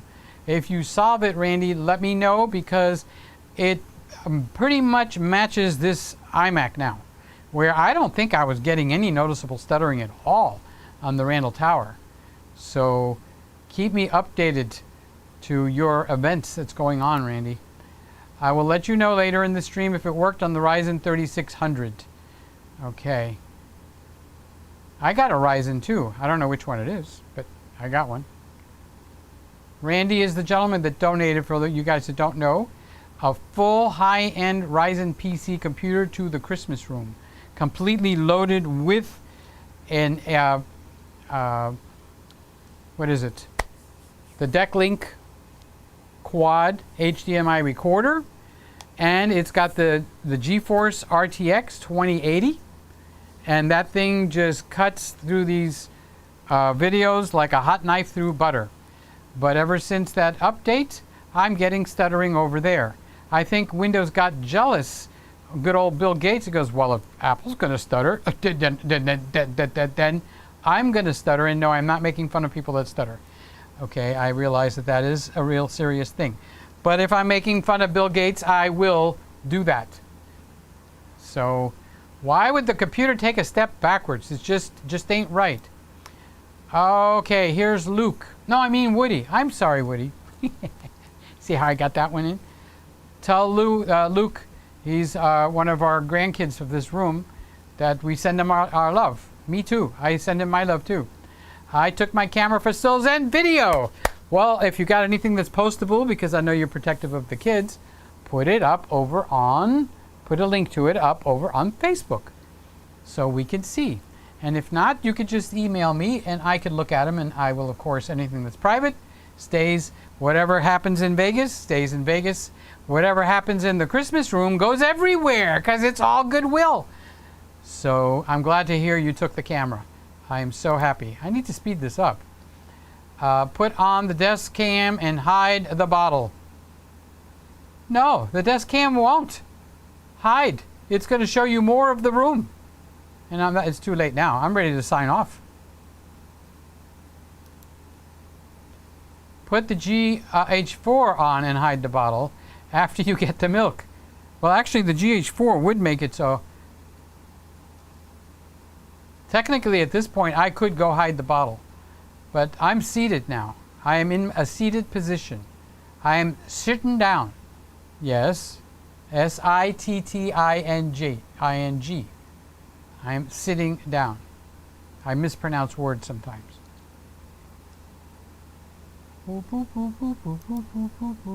I don't have the cookies, so I will put bluebell pralines and pecans. It's pecans. It's not pecans. A pecan is that thing that you keep under your bed at night. That pot, that's a pecan.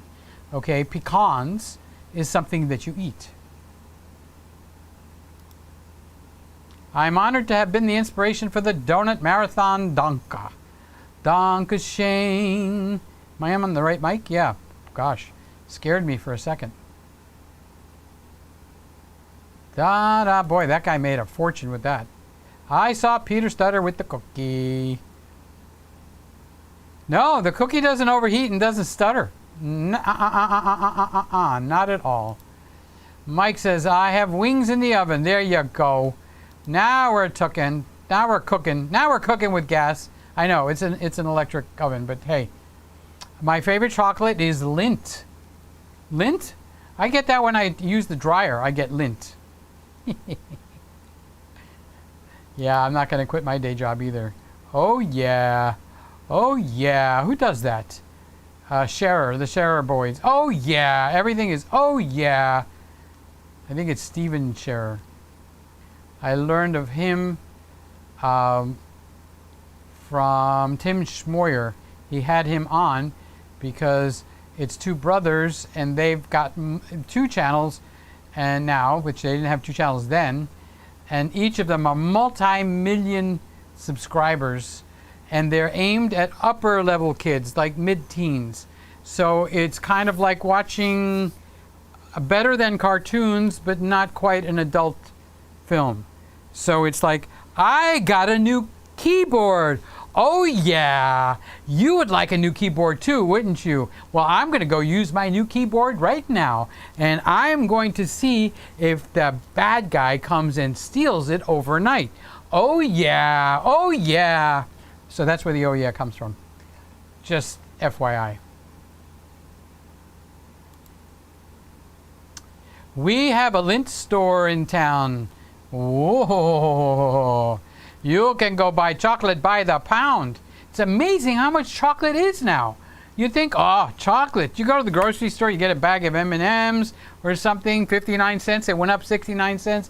It went up 79 cents. It went up 99 cents. Then it was $1.19. The other day when I went through, a regular bag of M&Ms at the Publix grocery store, which is like our big one here, $1.79. What? Who came up with that? That's just like highway chocolate robbery. Aaron Aaron's short music. Sorry to hear that. What did Aaron say? Oh, about the computer. Golly gee whiz, Batman. Yes, that's crazy.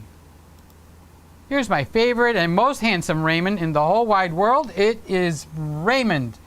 Peter and gang, hello, hello, hello. And now we get an Aaron short. How are you doing, Ray? I hope everything is going well. You're feeling well. You certainly look good. And all that good stuff. Let me know if there's anything new going on or if you need me for anything. I'm saying hello. I love you, dude. Okay. So Ray likes that. So I like doing that. So kind of like it matches. So who is next? I don't think there will be a new iMac in October. Yeah, the new iMac is going to be 2021. In October will be the iMac. No, it'll be the MacBook Pro, and probably what's the lower one? The one that's not the MacBook Pro? That one. Oh, the Air. Those I think I read is going to be the first to come out with the silicon. The guy followed FedEx in, got him on the camera walking out with the packages, including the computer. Apple are working with FedEx on it, and I hope they will refund me. If I order another one, I won't have it. If I order another one, I won't have it. So he came into the building. FedEx came in with the packages. This guy snuck in with him. When the FedEx guy left, he took the packages and left with them. Where do you live? In New York City? What kind of thing is that? Oh wait, you do live in New York City. Well, I guess that your building is going to have a meeting of some kind on that, especially if it's on camera, right? What if they can't identify the guy? I get it now. It's a run-on sentence. If I order another one, I won't have it until mid-September. That's when this one's going back on Tuesday, and the replacement is coming in September, up to September 18th. So that is definitely mid-September. So I will be out a computer for what, 3 weeks? 3 weeks? Thank God I got that one little possibility coming. I posted this photo everywhere. Apparently he has done it before. Unbelievable. Good for you, Aaron. That's getting involved. And you ought to put it on in the buildings next door and tell this. People love stories. As a matter of fact, well, now on your music channel, I don't know. Would you put that story up there so people can know? And put his picture up on your YouTube. So, thanks, Randall. It really stinks. Well, we got your back, Aaron. We care. The battery door, when open, will write to internal memory. By keeping the door open, the information is not written. The door is kept open with a toothpick and tape. Ah, so you're fooling it. Ooh.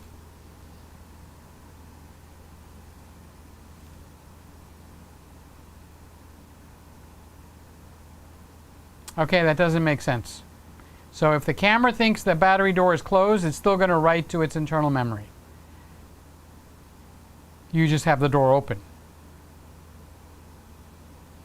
So what have you accomplished? So if I open the door and stick, it's kind of like tricking the washer, where I don't want to have to, when you open it, it stops.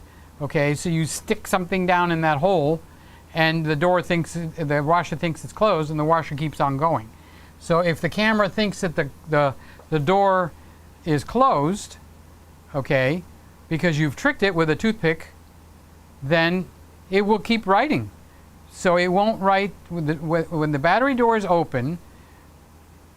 The battery door, when opened, will write to internal memory. By keeping the door open, the information is not written. But by keeping the door open, the camera will not operate. So the door is kept open with a toothpick and tape to fool the R5. Okay, if that's a truity, I don't know if that's a word, let's see how it plays out.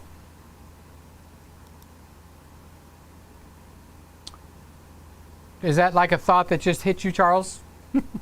It can't record 120p either.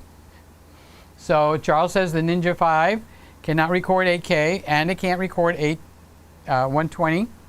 So what was said is, if you're going to do a 120 or 8K, do it kind of like a hit and run operation.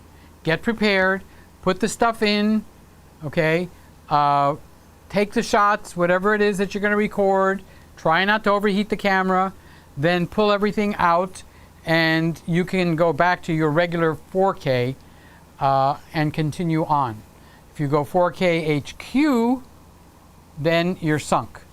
But if you go with the Ninja 4K HQ, you can keep on going. So it would go something like this. I'm recording with the Ninja. Okay, so this is the Ninja 5.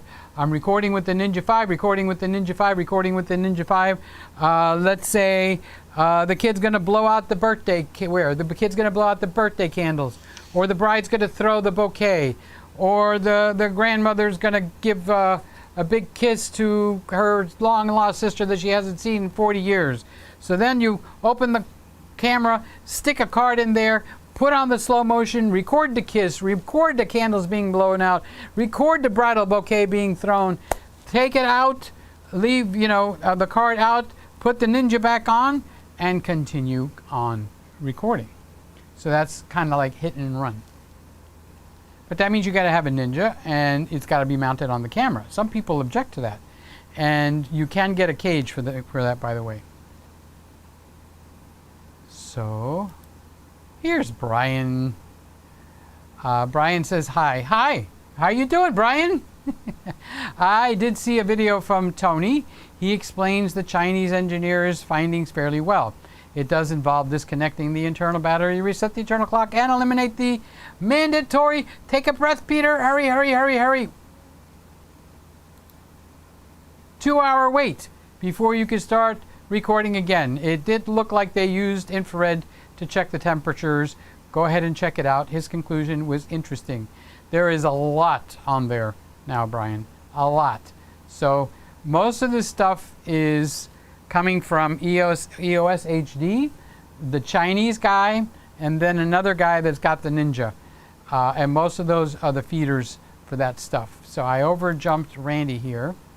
Good going on the Sonnet by removing the cover. Ah, you're the one that planted that seed so that it grew. It grew. I've become a cover taker-offer person.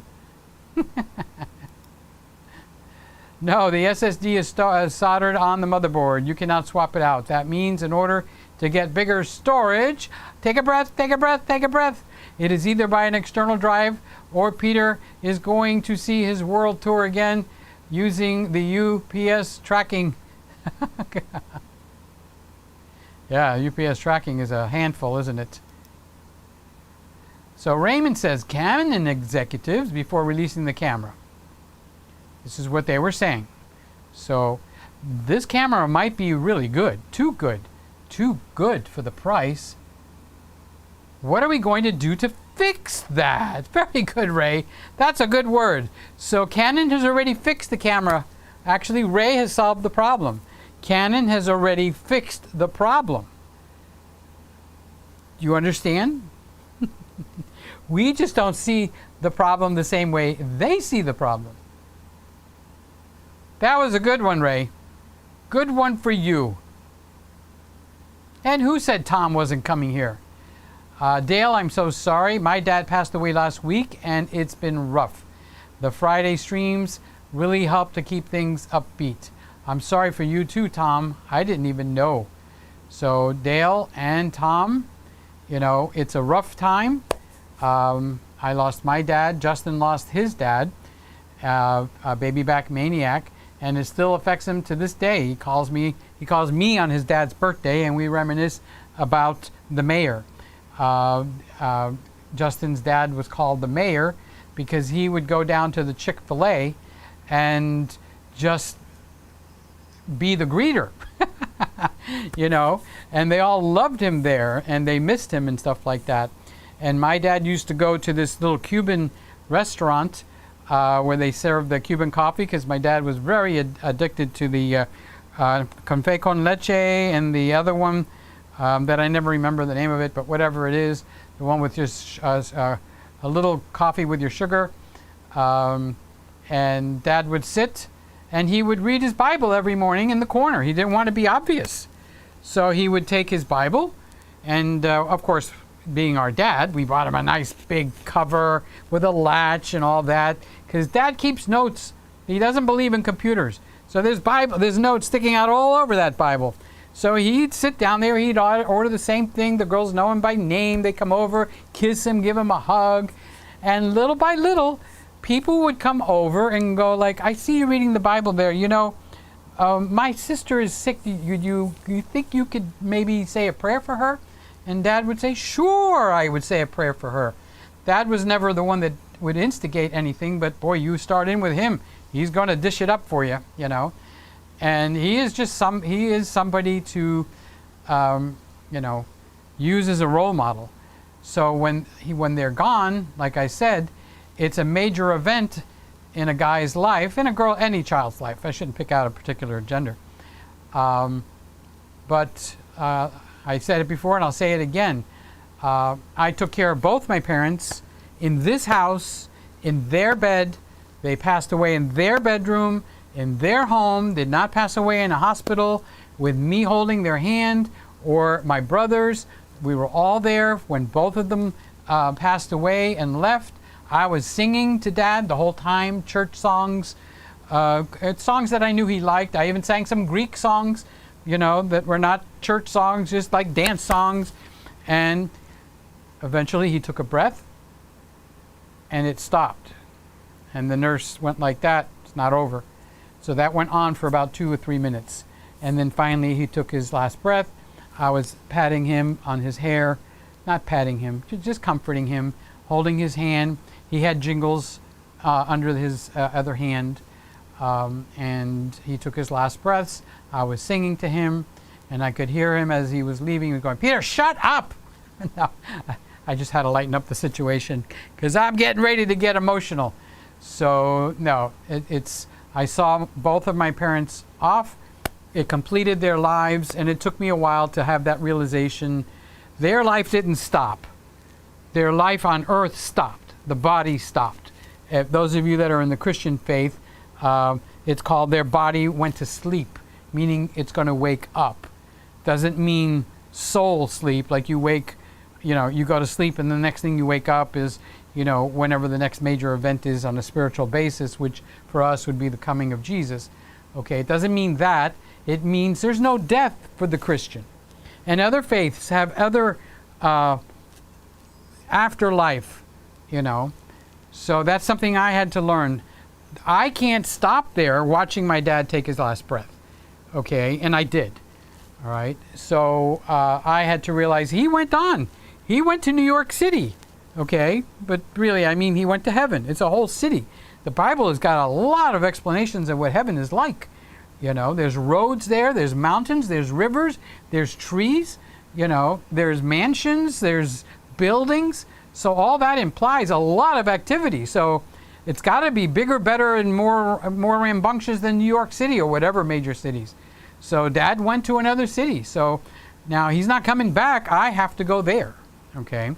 So after that initial, like, oh, it's like I see Dad everywhere in this house. Because, like I said, I was taking care of him until he passed away. So then all of a sudden that night it was hard to sleep because there was no breathing machines, there was no nerve, it was like silence. And that silence is terrible. I didn't realize how much noise and activity was going on in this house for a couple of years, you know, and then all of a sudden it's like the house died. There's no heartbeat in here.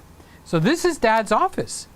So I took over Dad's office, and I also took over Dad's bedroom. And my brothers got other parts of the house, which they are in. So one brother stays here now. So this is Dad's office. The desk is right here where he left it. The other computer is sitting on that desk. Okay. That tree, this tree that we got going on right here, I'll give you a little explanation. Okay, so the door is over there. All right. There was a credenza like this over here, but it was given to one of my brothers, so it left. So this is another one that was my mother's. So it's still in the house. So I brought it to replace it was like a Chinese bar, a liquor bar, hand-carved wood. So now this is just a cabinet, okay. It does neat things if I don't break it. Okay, it's got a drawer up here, and you can put all kinds of neat things in here. Okay, so I put this to replicate what we had here. Okay, so my dad had like a little sleeping area so he could take like an afternoon nap. So there was a bed and a mattress here. So I threw the mattress out, but the box spring is still there. This tree is sitting on that box spring. So that box spring gives me a table so I can put the train set. I got the Santa Claus and stuff like that. And along this wall, which is empty right now, okay, which I plan on putting a piano, okay, so right over here along this wall, okay, was my mother's desk. So this was my dad's hideaway to get away from my mother, but my mother figured out a way to wiggle back in. So she put a big desk here. So dad moved his desk over to that side. So my mom's desk was here, dad's desk was there, and still is. And I'm the kind of person that doesn't like to change things, just like, okay, change things up. Okay, so dad's old Grundig radio is still sitting over there on the credenza. All right, so this, we still call it dad's office, even though it's now my office. And now my office is now the Christmas room. And the advantage of that is this door has a lock. So the cameras, the equipment that comes in from B&H, that can all be locked up. Okay, so dad had a TV and everything on this wall. So it was the old tube TV, so that got dumped. So I had a TV that I had purchased, and then I upgraded to a bigger one for my bedroom. So I brought the 40-inch and I put it there, and now I put it there. So that's what I'm watching. And over there is all my singing equipment. So if I decide I want to sing you a song, it all goes through. It goes through this wonderful mixer. There's a compressor too, and a limiter. All of that is stacked on top of a Yamaha mixing board.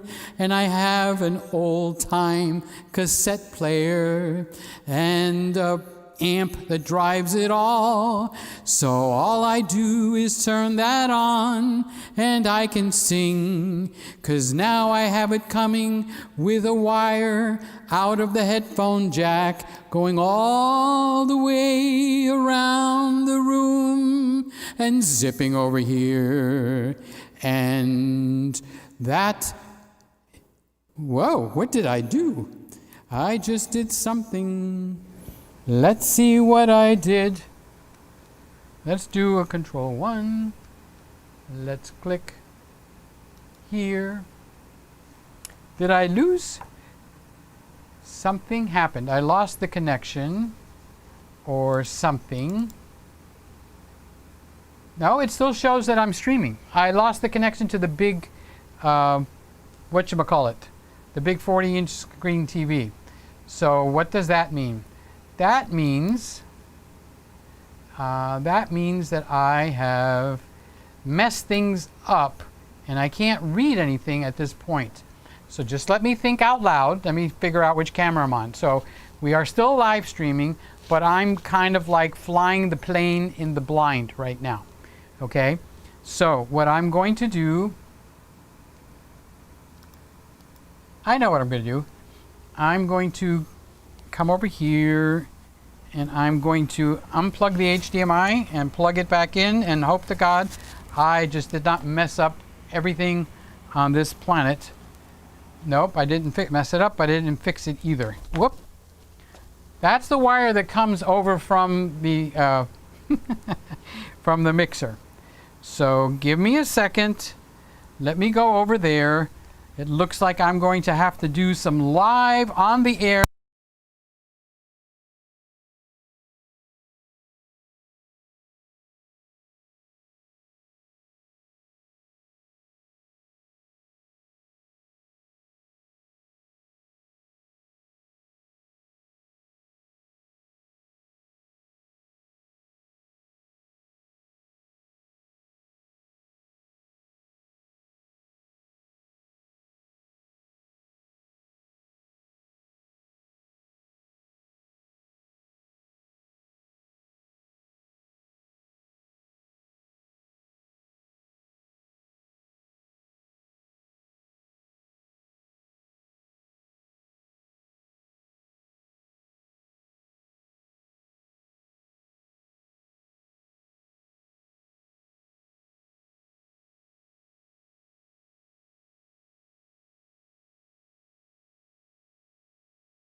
Okay, I figured out how to connect the mic back up. So I'm now sitting at the desk. I was telling you guys what happened. So something turned off the 40-inch monitor, which I was explaining, and turned off the sound, but it did not break the live stream down. So I'm checking, let's check on the other computer. The live stream is still coming through. So you guys can actually see me. You can see the camera, but I can't stand at the desk. And the reason I cannot stand at the desk is because I can't see this 27-inch from all the way back there, 8 feet away. So I've gone through the process of trying to figure out what just got disconnected. I reconnected the mic, and what I'm not able to figure out is how to reconnect the HDMI connection to the, to the computer. So I did get the sound back on, whatever was wrong with the sound, and I'm double checking now to make sure that this connection is in solid. I'm actually behind the iMac, the new 2020, and I have replugged in. No, it's not going to give me the display. Okay, so to end this in an orderly fashion, I'm going to go down the comments, and then we'll either, because I can't sit at the desk where you can see me and sit over here where I can read you. So that's what the problem is it's having. So our two cats are watching you intently, Aaron says. They must like 4K. So Peter, did you say you're getting a 90D in for review? Yes, I am. Or are you buying one? Now I'm getting a 90D in, Scott, and I'm also getting an XT4.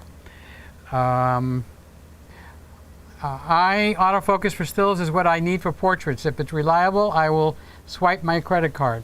All right, so maybe when I get that in, I will take some pictures of donuts.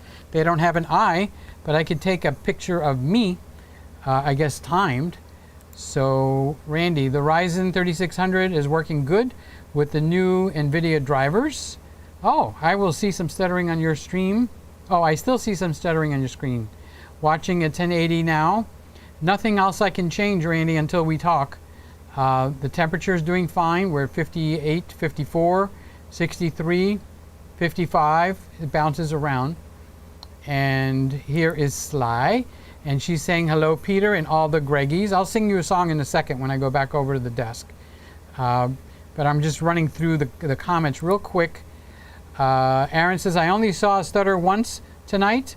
Well, if that's true, that's acceptable. Not a problem, but I don't think.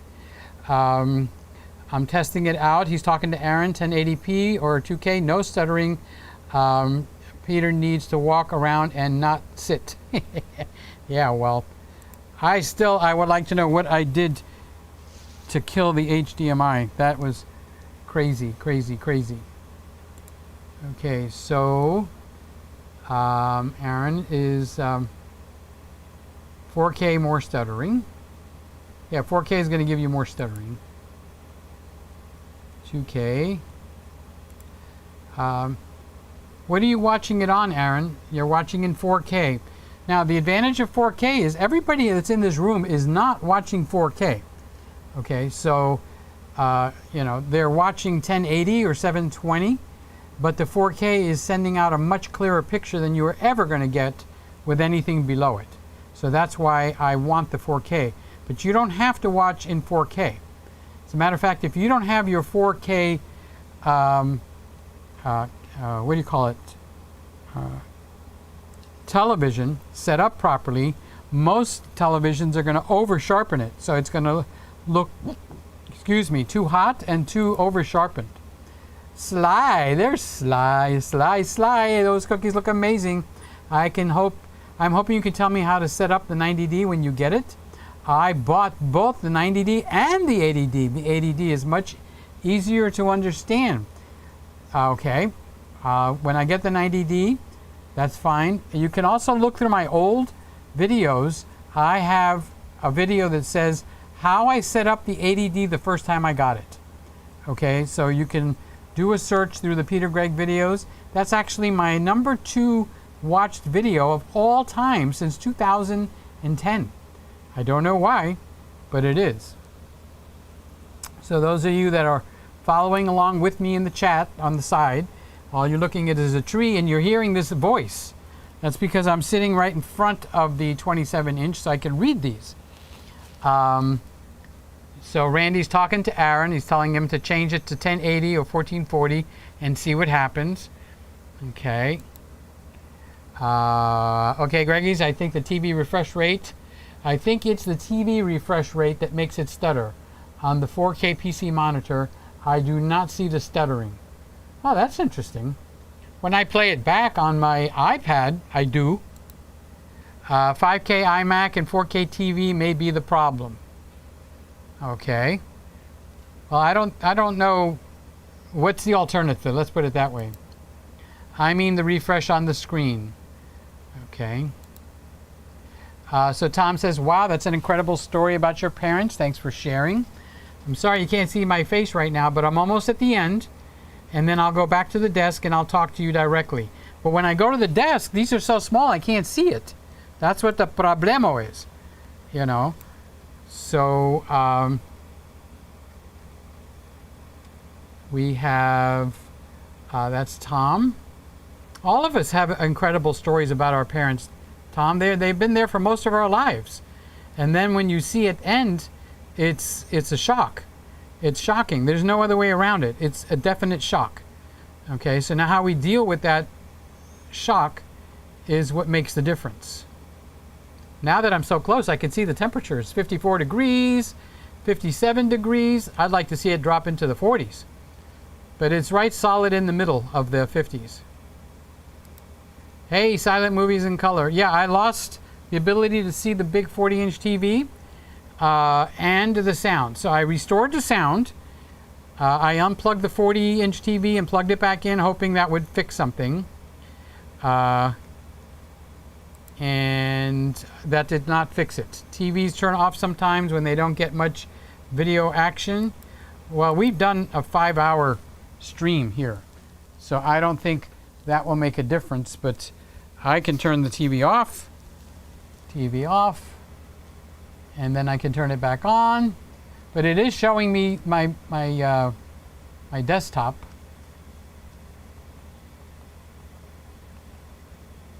Okay, and I'm coming back. It's back to the desktop. So nope. So that didn't solve it. And Tom says, "Baby back maniac." I was talking about you, Justin. So he says, "Tom, I'm so sorry for your loss. People would say a lot of silly stuff trying to help, quote unquote. Ain't that the truth?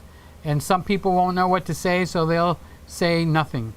Best advice I got was have grace for all of them." That's very true. People will say, he lived a long, wonderful life. You know, I hate when people say that. Now, this is just me going off on a rant. He's not dead. His body is dead. You know, as a Christian belief, I'm saying. And in many other faiths, there's different types of afterlives, okay? But in the Christian faith, we believe that, that there's a resurrection to come, and that is bought for us and paid for us by Jesus, okay? And then you have the Jewish religion, and then you've got the Muslim religions, and you've got all these different things going on. But when they say they lived a long, good life, they just mean to be helpful. And what's even worse is when the Christians try to come in and explain to you things. You know, I had one Christian come in and give me an entire incorrect, you know, dissertation. And I just sat there and listened and going like, oh dear Lord, where has he been sticking his head? So just stick to your faith, Dale. Stick to your faith. Tom, me too. I know Justin is, because Justin is a baby back maniac, who you see right now. He's there encouraging me very often, and when he needs encouragement, I talk with him. Especially, you know, he just had to put his dog to sleep. So that was a big deal. So I had experienced a traumatic ending for Jingle's life. So it was just, I just knew to be there and listen. There's nothing you're going to say. I can't bring the dog back, you know. all I can do is be kind and be loving. So, oh, by the way, hi Justin. I just realized you're in the room. I didn't even know that. So thank you talking about Dad. He would have loved to hear that. Yep, the mayor. They even put it up on the marquee. What was it, Chick-fil-A? After he passed away, they put it up on the marquee, something about rest in peace, the mayor. I'm not giving you the right words, but that's how much of an impact that Justin's dad had in the world that he lived in. And that's what we get to see with our parents, you know, how wonderful their lives were. We get to see the end, them complete their lives. Because you know what? We're going to complete our lives too, okay? 100 years from now, not one single person in here is going to be here, okay? Not one. So we will have gone through the process and completed our lives. We were blessed to see the completion of for my case, my mother and my dad, and in Tom's case, his dad, and in Dale's case, his dad. So let's move on. And Tom is saying thank you. All of this means we love each other, okay? So just to simplify everything, we're there, we love each other, and we're there to be encouraging to each other, and that's an important thing. So Scott says, I have some off-the-wall questions. Why did I add Brie Wax to my Amazon list? And how much is the normal price for a package of 6 Cascade with phosphates? Okay, so you've been shopping on my Amazon site, haven't you? All right, the Brie Wax is there because it will take the stickiness off of the leather goods and stuff like on your camera. When something gets very sticky and gooey and you try to clean it and it gets worse, you Brie Wax it, B-R-I-W-A-X, just the way Scott wrote it. And then you can clean out the Brie Wax from the crevices with a very soft toothbrush. But you put the Brie Wax in, you rub it in, because the Brie Wax has something in it. I don't know what. I was going to say some kind of a petroleum base, but I could be 100% wrong. Those of you that are wondering what the hell's going on, I lost my big monitor, so I came and sat over here with the computer so that I can read your comments. So when I finish with the comments, I am going to come back so you can see me. So right now, just look at the pretty Christmas tree, okay, and take an extra drink of your tea or whatever you're drinking, and I'll be back in the picture in a minute. In the meantime, you can hear my voice. My apologies for that, okay. So that's why the Brie Wax is there. You can use it in the car if the the leather on the steering wheel or something gets all sticky and you try to clean it, and the more you try to clean it, it gets worse, you Brie Wax it. Same thing with the camera, the leather that's on the camera. You can Brie Wax it and it will bring it back to normal. And then the package of 6 for the Cascade, I don't know. I'll have to look it up. I might be able to look it up. Yeah, as a matter of fact, let me look over here on the other computer. Since I can roll around in the mud, I have Justin's connection, even though he's not getting the credit for what I order, and I'm going to put Cascade, and I will be able to tell you. Package of 6 is $66, so $10 a box. Okay, I purchased this item on May 6th. Let me look at the order and see what I actually paid. I paid $61, so I went up $5, Scott. Golly gee whiz, Batman. So it is $66 with free shipping. It should arrive September 4th through the 14th. Now you do know why you have that in your cart. You're going to use that in your dishwasher. You're going to use 1 tablespoon for the load, and it is basically the old dishwasher soap that we used to have from the 90s and the early whatever it was before they took the phosphates out, and your dishwasher now cleans like crap. Okay, so that's why that's in there. Okay. Scott says also, do you still trust the Wasabi LP batteries, the LP6? Yeah, I see no reason not to trust them. Usually those batteries do not hold as long as the original. but for the price that you're paying, just have some extra batteries. So they're about 85% as good as the LP6, but the LP6 you're going to pay higher than $50. I remember on the Sony it's like 60 something dollars, but you get them for two for like $30 or something. So you suffer through it. So Randall says, just a thought, is your singing mic plugged into the back of the Blackmagic? Maybe of hitting the wrong key. Yeah, something like that happened. I don't know what, but I'm not going to deal with it on the air. People want to hear me and I want to hear them. So diagnosing on the air, this is not Twitch, where you sit there and do nothing for a half hour.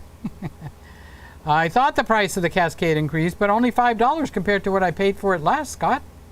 I feel like I'm doing a podcast here. Where's my headphones and my microphone? Maybe the HDMI cable is not connected all the way into the back. I unplugged and replugged everything. All right, so now I am at the bottom of that.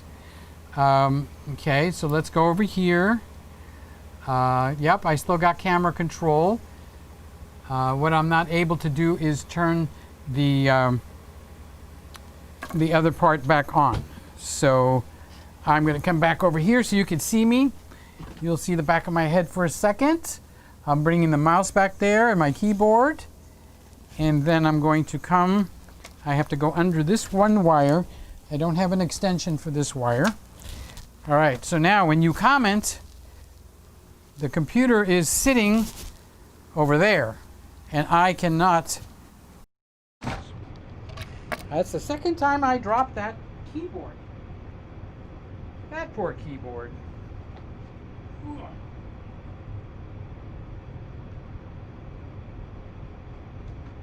That's the second time I dropped that keyboard.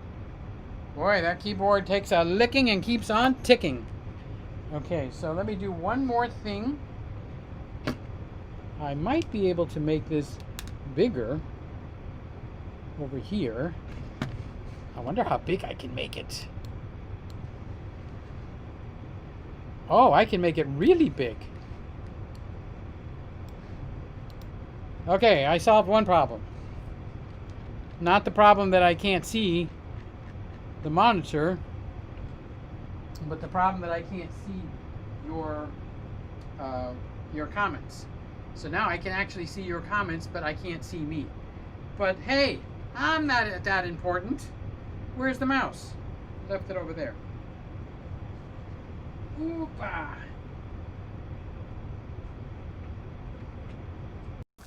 Alrighty.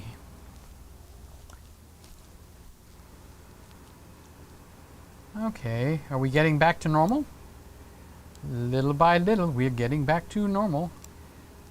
So, all right, so I can actually see your comments on the 27-inch because I made it bigger. So Scott had said that he thought the price of the Cascade went up. It only went up $5. The Cascade is what I was talking about. And Randy was trying to diagnose, which I'm not going to do. Scott says, I appreciate your answers. No problem.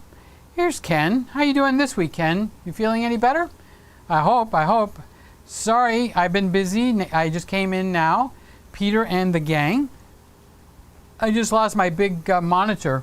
All I see is Jingles and I lost the Ecamm on it. So something turned the Ecamm over there. Probably something very, very simple. I just don't realize what I did and I'm not able to recover. So Ken, I've been sitting over at the computer for a while reading the comments so I can get all the way to the bottom because I wanted to finish everybody's comments off. And that's what I wanted to try to get done. So I got that done, but now I figured out how I can see your comments, which is what I wanted to do all along. So now I can see Ken, I can pop him up, I can turn him off, I can turn him back on again. So maybe this little accident has shown me a different way to do something. So something that I wasn't even aware of before. So now what I've got is a little bit of a connection problem with my brain to remember that I'm on that camera, I could switch over to that camera, but I have to look somewhere different to see the comments. So Ken wants to know if I'm still on the new iMac. Yep, there she be. This is the new iMac. Everybody is scrutinizing to see am I stuttering or not, because I am streaming in 4K. And oh, I jumped over Carl. Hi Carl, how are you doing? Good evening everybody, good evening all. How's everybody doing? Good to see you, Carl. Randy wants to know, hi Ken, did you get your computer working? Did the processor come in and you put it together? My guess is the answer is no, because it's quite a bit of work to put all that stuff together. But if you did, I'd like to know, because I got a feeling you're going to start streaming on Twitch, if I've got that correct. So Randall, a shop is building it. So it's not going to be hands-on by you. It should be ready by next week. Okay, well, today is what? Friday. What's today's date? No, today is Friday, and August 22nd. It's Saturday. We actually crossed over after 12 midnight. So I could see the temperature is still up on the 40-inch. It's just Ecamm has been removed from the 40-inch. So the temperatures are still 57 degrees, 54 degrees. You guys will have to check and see how the stuttering is doing as I walk around. I walk around the room. I come over to Jingle Bell's spot. I come and see the Windex bottle that I forgot to hide. Come to the story chair and then come back over here. So look at it this way. When I find out why the big monitor will have turned off, the next time it happens, I'll know what to do to turn it back on. So it's kind of like charting new territory. So Randy's giving him a thumbs up. Maybe Tuesday or Wednesday. That would be cool. I guess you're getting excited, right? Take a deep breath, calm down, and just remember it's coming. It's going to be there one day in time. I just hope it's in my time. That's what I used to say. And those of you that have just joined lately, I want you to realize that I have myself a nice big plate of chocolate chip cookies. I've already eaten one. I'm going to eat 2 more tonight after we're finished with milk, because I can't do the milk now. Because if I do the milk now, then it's going to be too much of a mucus problem for me to be talking, and my throat will start to burn. Singers don't usually eat anything that makes mucus before they perform at a concert or something. They'll have water with some honey and lemon or something to that effect. So I just need an excuse to show the cookies again. Just to let you know what I will be doing. So Ken has got a thumbs up. Scott says, I heard you are somehow involved with a type of flash modifier that can virtually any brand of unit. Is that true? Yeah, I invented one of the first ones that were out there. Gary Fong and I came out with one of the first ones, and that is for the external flash. It's called a Better Bounce Card. It's at PeterGregg.com, and if you go to the website, you'll see 3 things that I invented there. Not 1, not 2, but 3 things that I have invented. So the flash modifier, which is a Better Bounce Card flash diffuser, is back like in 2002, 2003. And I think it went to the market in 2003, 2004. So that was my one of the first inventions. It's something very simplistic. I think I got one here. Okay, they're usually white. This one is black because, hey, I'm a fancy shooter. What can I tell you? So what happens is this goes on the flash unit, and this, not this particular one, but the white one will diffuse the light when it goes forward, so you don't get the shine here and here, here, and at the bottom of the chin. Okay, and then when I did that, one day I was building them. Now they're made at a die cutting place. Okay, and I made one in all black, and that allowed me to shoot and bounce everywhere around. So this is what's called the eye shield. All right, so I can actually if I was going to take a picture and I wanted to bounce the light, let's say this is on a camera, okay? I'm ready to take a picture. Okay, so now I'm going to bounce the camera over the flash there, and then it's going to disperse and go everywhere, as if there was a ceiling light there. Hey, who put that ceiling light up there? Okay, so if I do that, this will flash in everybody's eyes, and by the time the evening is over, they will be pissed at me. Okay, they're going, why are you flashing that in my eye? Actually, it's more like this.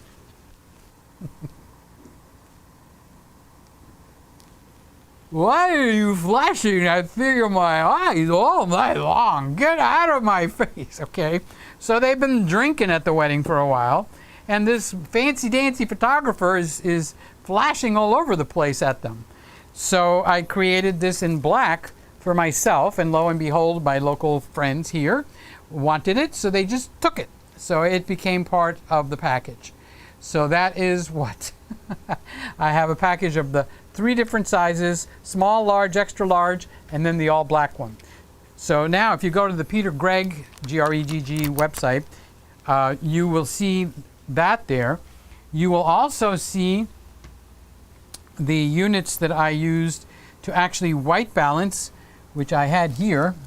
I wonder if I dropped that along with everything else. Nope, they're right here. Okay, so this is a way to preset the white balance in the camera on the spot. Okay, this one is different. This one, you put it here and you use it, that file, video or stills, after in the computer. So you will see these in there also. Now this is a pro level unit, so this is not cheap. Okay, this is plastic, it's hard, it's a very unique piece. So that's the second thing I invented. Okay, and I have to say very humbly, it's one of the best things to use in that market, because you've got other people that compete with me. Okay, the same thing with the flash diffuser. Everybody and his uncle wants to invent a flash diffuser and sell it and make a fortune. And yet I've tried all of those. There's only one other one that I would actually use if I was actually running a wedding photography or event photography business. Okay, and that would be one of my competitors, and he actually is very friendly with me. So I have, no problem. The name of that company is Flip It. Flip It, like the pancakes, Flip It. Okay, now it's similar to mine. Mine is better. What did you want me to say? All right, so that's the second product. And then the third product that I invented that's on there is when you have a camera and the lens comes off and your sensor is dirty, how are you going to clean that? Okay, well, there's products on the market, and one of them is a product that I invented that I like better than the other products. Oh, by the way, this is free of charge. Don't ever touch your mirror. Don't ever put your finger on your mirror. Don't ever try to clean your mirror. Don't ever touch the mirror. Do not ever touch the mirror. Okay, so all the cameras have a way, if you've got a mirror, it'll lock up, then you can clean your sensor, and that's one of the products I invented. It's called the sensor sweep, and you clean your sensor. Now, the point is, sensor cleaning is not a sport. You only clean the sensor when you have to. When you don't have to, now let's see if I can walk over there without tripping all over everything. Okay, what you do is you clean your sensor with something like this, which I do not sell, but B&H and Amazon sells it. Okay, so this is the Giotto rocket. It looks like a rocket. Ready? Goes up. Okay, so whenever you take your lens off, you take the lens off. As soon as the lens comes off, put it down. From that moment on, unless you're actually going to work on the sensor, the camera needs to be facing down. Never up, not even forward, not at you, but facing down.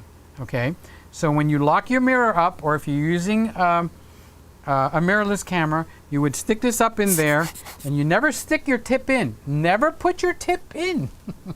Haven't you heard that? Okay, because if this tip hits the sensor, you could damage the sensor. You could actually scratch it. So you bring it right up into the open orifice, and you just blow the heck out of it.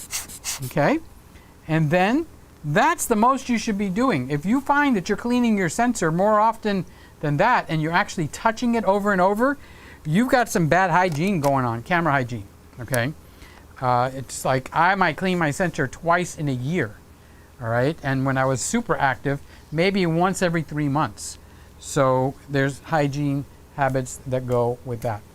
Okay, so that's the 3 products that is on my website, and that's what Scott was trying to get me to do, because people tell me over and over and over, you never talk about your products. I forget, okay? I'm not here to be a salesman. I'm here to share, you know, my knowledge. Okay, so let's get back. This was Scotty. So Scott had put, tell us about your products, Peter. Thank you, Scott. Ken is going to have a cookie now. Okay, I'm having a cookie now. Good for you. I will join you, but I already ate one. And with the water, it's not so hot. I want to have it with the milk. So Scott says, honestly, I don't care for the product Joe Dem made. I have one. Oh, so you got to flip it, okay? He's a very nice guy. I'm just not a fan. Well, do you have mine? Send me your address. I'll send you one, okay? So you can have something to shoot with, unless you don't have flash anymore. So yeah, that is the best one. How can I say that when I'm the maker of it? I don't know. It's a weird position to be in, okay? But it actually is the best one. I'm looking for the white ones, so you can see what the white ones look like. And I've got all the black ones because that's the ones that I use. And I had the white ones here, and they decided to, I'll fly away. Da la la la la la la. All right. So have we come to the end of the stream? There's no more comments out there. Let's see, do we have any people in here? Honestly, I can't read that from here. And that's why I went and sat down at the desk. Okay, because I am 2, 4, 6, let's say 7 feet from the computer. And their writing is so small in Ecamm that I can't see it. So that is what we've got going on. So anybody else have any comments that they want to say? I can see the comments now. So it is not something that has stopped the show. I can move that over here. I can move that here. I can even make it bigger than that. Ooh, golly gee whiz, Batman. So if that is it, then we're ready to sign out. It's funny you ask. I have a dozen Met strobes. Oh my gosh. See, you don't get rid of the strobes, you don't get rid of the lenses, but you change the camera bodies. 10 manual flashes and 3 Canon strobes. Oh yeah. Oh yeah. I have flashes. Oh yeah. Stephen Scherer from his channel. He's the oh yeah. Hey, I got a riddle for you, and I don't have an answer. And it's a real life riddle, okay? Those of you guys that are YouTube junkies, okay, there's a guy that I love to watch. His name is Roman Atwood. There's something going on mysteriously. He can't say what it is, okay? I think he's dropped a few hints. One of the persons picked up that his wife is pregnant, but that isn't what it is, because he made his last show. He said, I'll see you tomorrow. And that was the last show. And that was New Year's Eve of this past year. Then he disappeared, okay? So everybody and his uncle is speculating what happened. This guy is a massive YouTuber. Not big, but a massive YouTuber, okay? He's got a wife. His main thing is all about family. And he's got a warehouse with like 7 or 8 employees where they sell their products, t-shirts, caps, and his logo is Smile More. And I know that Target is trying to steal that from him through the courts. So I don't know if that's why he immediately went off the air. But many people have guessed it, including me. So he did make the comment that not one of you people have guessed the right thing as to why I haven't been on the air. He just came up with a YouTube about 2-3 days ago. He says, not one of you guys, we're all healthy, we're all fine, no one is sick. He's got a son from his first marriage, which could have been a clue right there. Okay, so you guys that are detectives, I was thinking of Norm, but if he doesn't watch them, what's he going to do? Go binge watch Roman Atwood, Roman, like the city, Roman, that you're from, and Atwood, A-T-W-O-O-D, Atwood. Okay, so I wonder if they put a gag order on him, or what is going on, but he did say nobody got it. But they figured out that his wife had a little baby bump. So he says, I can't fool you guys at all.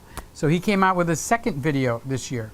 So apparently he didn't say the term that he's used through all of his YouTube career, which is smile more. Okay, so he's got smile more t-shirts, smile more mugs, smile more plates, smile more hoodies, smile more caps. Everything is smile more. Things, lamps, smile more lamps. Okay, and then I saw a commercial on Target, okay, towards the end of last year that said smile more. So I was thinking, maybe Target is trying to use litigation to intimidate him and pull him down to give in, because he has the smile more with the little thing underneath it. Kind of looks like the Amazon thing, and maybe he's having problems with Amazon. I don't know. That said, okay, all we have to do is intimidate him, and he'll back down, and he's not backing down. But anyway, from being almost daily, at least 3 or 4 times a week for 10 years, okay, and nothing, nada. Am I still on the air? Yes, I am. Yep, I can see me. I can see the stuff going on. So that's what we got. That is what we've got. Oh, look at that. I can move one of these windows over to the other monitor, but I cannot see the Ecamm on the big 40-inch monitor. So I can actually move myself over there. Wait a minute. I'm now reconstructing. Window by window. I lost my mouse. There it is. I am now reconstructing window by window. So now I'm taking the chat and I'm going to move the chat over to the 40-inch monitor. There she be. And now I'm going to take and find the scenes and drag it over to there it goes. The scenes are on the 40-inch monitor. I am basically reconstructing my desktop, guys, inch by inch. It's a little difficult because I can't see the little computer. Okay, so now the meter's over there. I can see that I'm actually talking. Oh, this is good. I'm taking the music over there. Okay, I got the music over there. Oh, there's 13 people in here. I think I got boring there for a little bit. So it's my fault, honestly. And now I have successfully reconstructed my Ecamm back on the big screen, and I can actually see what I am doing. Ooh. Hey, Rocky. See? I told you I could see. How you doing, Rocky? Hello, Peter. How are you? Are you well and enjoying your new computer? Yes. I am enjoying it, and everything is going well. How are you doing? We had just a little bit of a problem going on here for a minute or 2 or 3. Okay, so I am actually back to where I was before. It swept everything I have off and moved it up onto the Mac. And I thought I was going to be looking for like a switch so that I could actually just go and turn it all back on. But I had to drag everything over and bring it back. So that is what I'm doing now. If you're wondering, Peter, what are you so intensely doing? So I am just reconstructing my screens, and I did learn something in the process. So thank you, Lord. What did you learn, Peter? I learned that I can make my chats larger for me to see. You know, all the squinting that I'm doing? That's all gone. And the text is definitely bigger on the 40-inch, Randy. Yes. So I am almost at the point of finishing this reconstruction. The corner is what works best. Okay. So out of this little episode, I got a bigger chat window, so I could say, I could see what Ken is saying, I could see what everybody's saying, seeing much bigger than before. So it kind of turned into a little bit of a blessing there, guys. And I learned I can make myself smaller. I don't need to be that big. All I need to do is check and see if my zipper is not down and if my hair is combed. All right, I'm back in business. So we can log off, or if you want to keep on going, I'm not tired. I'm just a little eager to get my cookies. I want to eat my cookies. So I'm 100% back to normal. The only thing I have to test, I have one more thing to test. See if it works. Hello, Sly, I see you there. I see you came in to say hello tonight.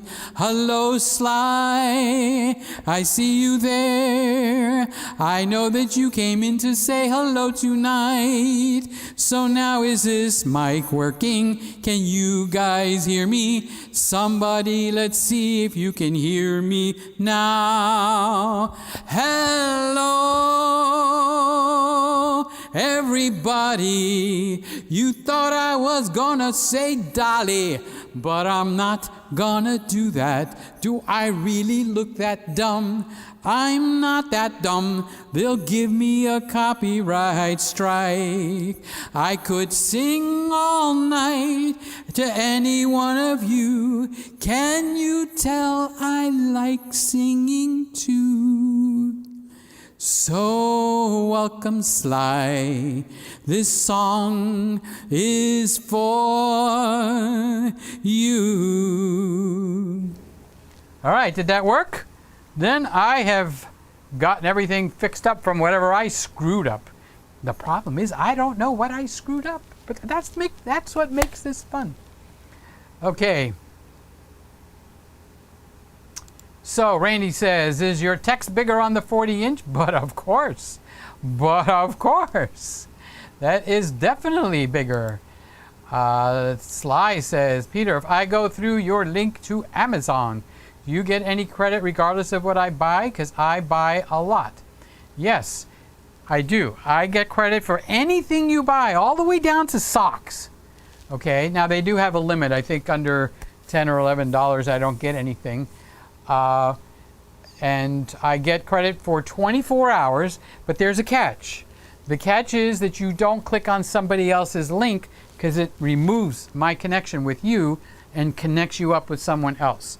So before you buy, you can even give yourself a bookmark or something. I have that on my brother's computer because he buys everything at Amazon like I do. And you go to that bookmark, it'll take you to whatever that bookmark was, either a camera or a lens. And after you arrive there and it's fully loaded, go in and search for what you want, buy. Okay, and I do get the, they call it a commission, but I don't think it's a commission. I think it's more of a finder's fee. Okay, so thanks for even thinking about me on that slide. That's pretty cool. Okay, let's test it. Yep, we're back in business. I can sing, I can see, I can read how good you guys are looking again. And we went all the way down to 12 people watching, and now we're up to 14. Let's see what we got going. We got almost 3 hours, 3 minutes shy of 3 hours. And this is the funniest thing. It doesn't feel like 3 hours to me. Now, sometimes it does, but not that often. Actually, it feels like I've been streaming now for maybe 30 minutes, 40 minutes, and it's in 2 hours and 57 minutes. I don't know what your computer shows you, but that's what I see. So does everything looks nice to you guys now? Everything back to normal? I don't know what I did to screw it up, but I think it was a wonderful learning experience. And yes, I did learn. I learned I can screw it up and by making a mistake, and I can screw it up and not know what the heck I did. So let's see if all the cameras are working. Yep. Olympus, how are you doing, baby boy? You doing good? That's good. And we've got, where is, there, my cookie cam. Here is the cookie cam. Oh, I so much want, which one am I going to have? It's going to have to be one of these. What is that doing in there? I'm going to have the big one when we log off, because I want to have it with the milk. Okay. And then, how many did I eat today? I ate one, so I'm going to get 2. All right, so I'm going to eat the 2 little ones, so that'll make it 3 that I ate tonight. And then tomorrow, I just looked and I could see. See, I can see the monitor now. So tomorrow, I'll have the big one and the other 2 little ones. So that's my plan right there. That's my plan. You guys know my plan. The man with the master plan. That's it. That's what it is. Okay, so, oh, I skipped over Joey. Hi, Joey. Nice shot. Congratulations on the new screen. Thank you, sir. It's a new computer, by the way. It's not a new screen. Wait, I'm on the wrong camera. Okay. It's a new computer, not a new screen. But it was the screen that just screwed things up. And I'm the one that screwed things up. All right, so now what's different right now is before the computer was mirroring the iMac, and now it's not. It's like 2 separate monitors. So my regular 27-inch 2020 iMac, the desktop is blank. I just moved everything up over to the 40-inch. Okay, so before, whatever was on the iMac was being mirrored up to the 40-inch. So that will go back to normal, because I'm not going to have it set up where it's like set up like 2 monitors. That's not the way I normally want to do it. But what I did learn is I can resize some of this stuff. So now I'm actually able to see me smaller, but I'm able to see you bigger. And in turn, by making you bigger, it made your comments bigger. So I can actually read the comments. Watch. So Rocky says, read these letters like an I test. EAITJ4. See, I couldn't read that before like that. By the way, I didn't see that comment before. I skipped you. Okay, so I did see you say, okay, let's test it. Okay, so let me be fair. Rocky said, okay, let's test it. And then somehow I overjumped him. Read these letters, EAI or EA1, TJ4. See, you thought you had me there, huh? Like Canon. Caught Canon with their pants down. That's what EOS HD said. We caught Canon with their pants down. So then was Joey. Nice shot. Congratulations on your new screen. And now Scott says, keep it rolling to 2 a.m. It's 1 o'clock. Hey, Scott, easy there, boy. Easy, easy. Back down. I got a date. I got a date tonight. Well, she's not warm anymore. She's not warm anymore. So this is what I got a date. So I'm going to eat 2 more tonight. It'll be these 2. So let's rearrange it. I'm going to eat this one. Okay. So I'm going to eat these 2 tonight. This one and this one. And then tomorrow I'm going to eat this one, and this one, because I was a very good boy tonight. So that is the plan. And now they're cold. So the PeterGregg Cookie Cripple Hammer did not overheat. I'm very happy to tell you that. I had to lick. There was a piece of chocolate. A piece of chocolate got stuck to the plate. Okay, so I just got stuck to my finger and I licked it. You're not going to have a problem with that, right? No, you're not. No, you're not. So the things are set up. So somehow I misclicked something and it took me out of screen mirroring mode to where it became 2 monitors. So the monitor that I needed became completely clear and everything that I needed to watch remained on the smaller screen. So since I don't know how I did that and I'm not quite sure how to make it go back, I just moved everything over to the second screen. It's like I'm operating 2 screens, where before it was a mirrored type of a process. So you watched me skirmish, sweat, embarrass myself. You watched me not knowing what to do. You watched me knock that keyboard off the table twice. Okay, that told you that I was nervous, so you're really getting to know the insides of what's going on in this room, where normally it's a show and you don't know what's going on behind the scenes. But when I walk from here to there and I knock the keyboard over, that means Peter is nervous, doesn't know what's going on. But I kept the lid on it. Okay, I went over to the iMac and I just started reading your chats. And from there. And then when I got to the bottom, okay, I brought the mouse and the keyboard, the one that I don't like, back over here. And at that point, I continued the show. So I was figuring I'm going to end the show now. I've read all the comments. And then you guys came alive again. So let's see what we got. We got 13, so we went down 2. But we do have 17 thumbs up. And we do have 17 thumbs that were given tonight. We have the person with the vendetta, the mental thing. He sees me, gotta give that guy a thumbs down. So that was Scott. He's trying to nail me into a 2 o'clock thing. You're not going to do it, Scott. You're not going to do it. Scott, Scott, can you hear me, Scott? Scott! What movie is that from? Scott! Have him here back by midnight, Scott!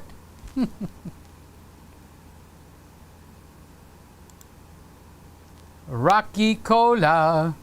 He's laughing. I think he's laughing at me. Yes, the sound is great. Good. Not the singer, but the sound. That I can agree with. We need more girls. Girls, girls, girls in here, Peter. Girls like tech too, right? Yeah, not too much.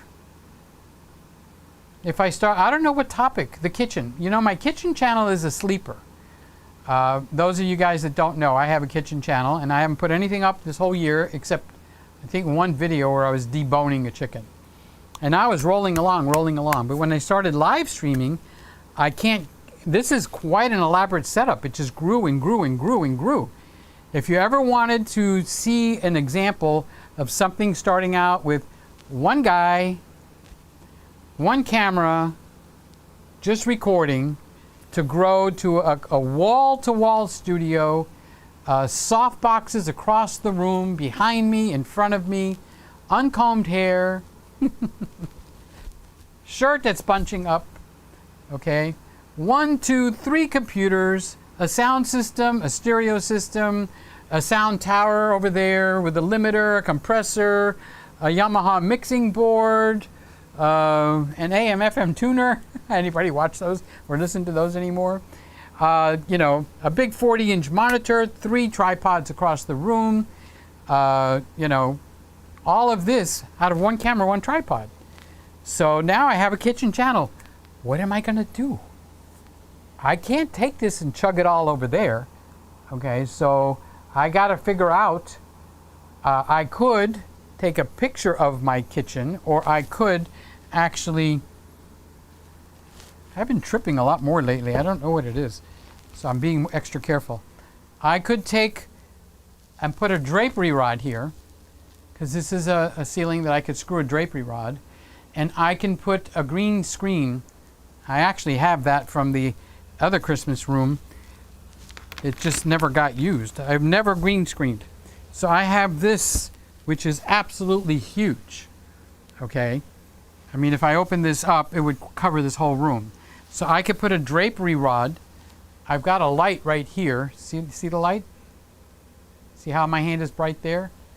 But it's not bright over here? That's because I put a light in the ceiling. That's my hair light for when I stand there. So I could put a green screen here, get a removable countertop, and put some kind of a kitchen background on the green screen, and run the kitchen channel in here with the same example. Because I like to make cookies, I like to make cake, I love working with the Instant Pot. All that stuff is wonderful. So I'm just thinking out loud, okay? So don't get all freaked out. But I know you guys are my friends, so might as well share, you know? So I might put the kitchen channel in here. Or when that Sony camera goes on sale again to $500, I might get two of them, one for the main camera and one for the counter. So I won't have all this, you know, hello Olympus, hello Nikon. So I'll have one like this, so you can, okay, I'm going to stir it now. Okay, this is what we're going to wind up making. So I'm going to stir this up. Don't over-stir your cookie batter. A lot of people will stir it and make it tough. So you just stir your cookie batter. Actually, you're better off folding instead of stirring. Okay, and then I'll go back to the front camera, and that's all I'll need. Voila. I could actually probably take the Black Magic in there, you know, and connect that up in the main kitchen. But if I can figure out how to do it here, you know, when you cook, you don't honestly show the oven that much. So I'll just not show the oven at all. And I'll have a desktop because, you know, I got to teach you guys how to make scrambled eggs. I make an amazing scrambled eggs, and there's just scrambled eggs and butter, and that's it. And I made scrambled eggs for dinner tonight, and my brother goes like, you have to tell me, you know, you're putting heavy cream in these eggs? No. You're putting milk in the eggs? No. Are you putting oil in the eggs? No. Just two ingredients, eggs and butter in the pan. The rest of it is skill. It's like photography. Wow, that picture is awesome. You must have a really good camera. Oh, boom, let me knock you on the top of your forehead. It's the guy that's running the camera, but you've heard that before tonight. Okay. So Scott was telling me about we need more girls, but we got Sly. Let's honor the person we got. We love her, we want her to stay, and we love her. And nice tunes. Yeah. I made them up. There was no tunes. I tried to avoid tunes. Okay. So I did start to put the songs that I sing to in here. Nope, not going to do that. Okay. I have to balance that out. So here's Ken. Who said Ken left? Ken, you didn't left. You should figure out to make the link work for every country. I've seen others make it work. I don't understand that. You should figure out to make the link work for every country. Which link are you talking about, Ken? Enlighten me. Oh, he explains it in the next comment. Okay. So if I click on the link, it takes me to Amazon.ca or Amazon.de. You know, so I get it. So are you telling me that that can be done? Because I didn't know. I didn't know the gun was loaded. I shot the sheriff, but I didn't shoot the deputy. Somebody else did.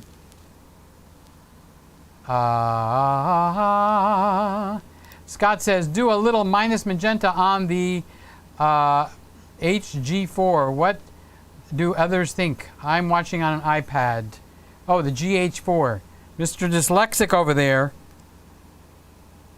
Okay, now, did you know that I can actually do what you just said? I can come in here. I can actually go in here. Oh, and guess what? It pops up on the other screen. Boy, this thing is after me big time. So I need to bring that one in here. It popped up on the iMac, in case you're wondering, what Peter, what are you talking about? Okay, so you want a little less magenta. Now that is so small I can't see it. And I can't make it any bigger. Excuse me. All right, so let me see what it's at real quick. Don't let me pull this keyboard off again. All right, I have the magenta at -4. So you want less magenta for this camera. But I like magenta. Okay, so I just moved it in the opposite direction, so it went from -4 to +5. So, who's the steering committee out there? So have we accomplished anything? Do the colors look better now? Okay, so that's less magenta. Here's my hand, here's some skin. Okay, don't forget there is magenta in my skin, so we're not trying to make me a non-magenta person. So I just made that change, Scott, so you'll have to approve it or disapprove it, triple sign it.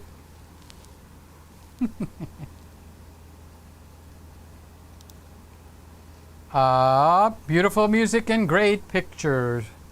What picture did I show you? But you're really making me want some chocolate chip cookies. Stop that. It's bad for my waistline. Hey, what is eaten on the weekend, which has officially started, stays on the weekend. Okay? So I don't want to make you hungry. Look at that stuttering. Did you guys are you getting the stuttering, or is it just happening on because I have the 40-inch screen? Because this is what really makes me annoyed.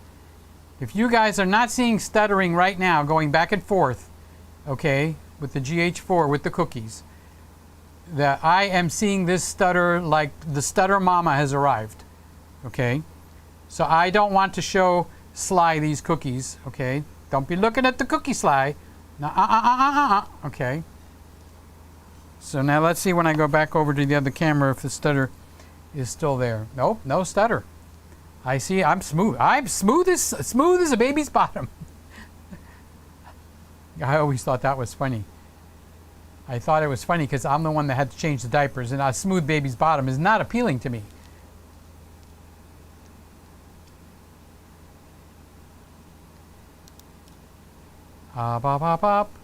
Quick one says 150 subs now too. Where, here?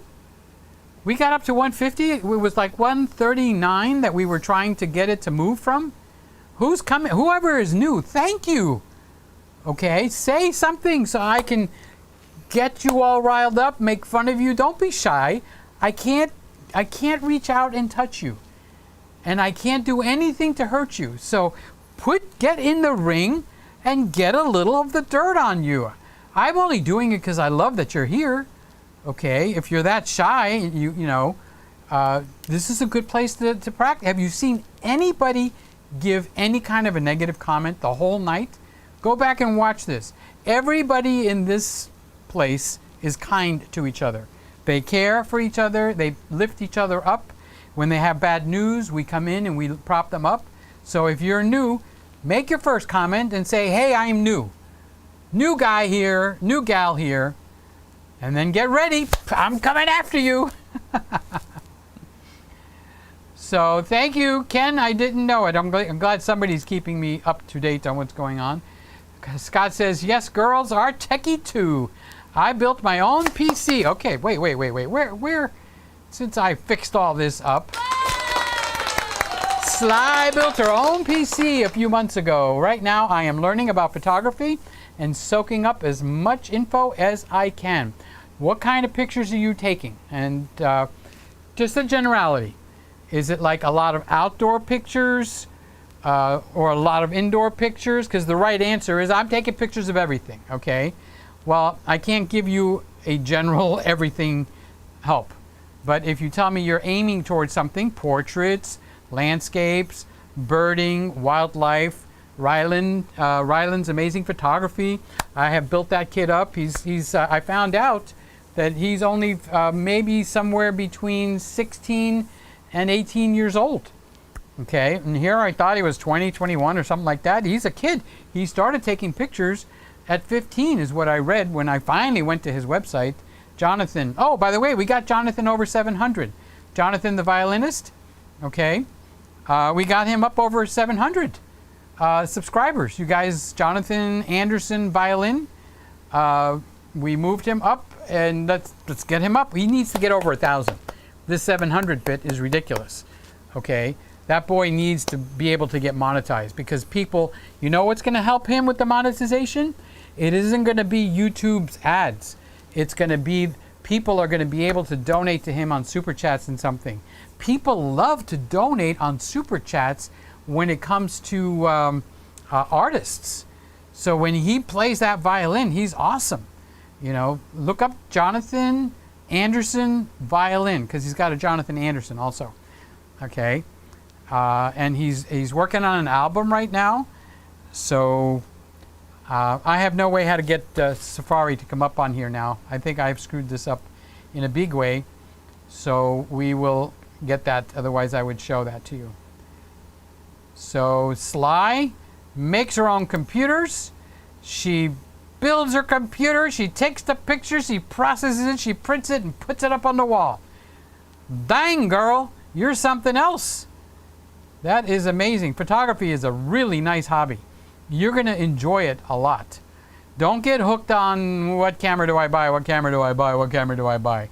Okay, any camera is going to be helpful. Okay, it will take a camera if you take a picture. I know that might be news to some people, but it will take a camera of some type for you to take a picture. And even that is not the truth. In the old days, they would take a cardboard box, put a pinhole in it, put a surface that was sensitive to light. They would uncover that pinhole, cover it back up, and then develop that sheet. Okay? But we live in the modern age. You can buy a digital camera.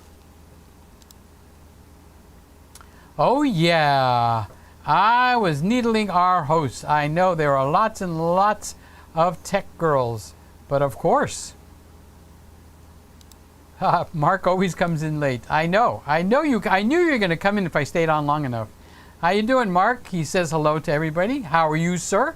It's good to see you. How are things in wherever you are?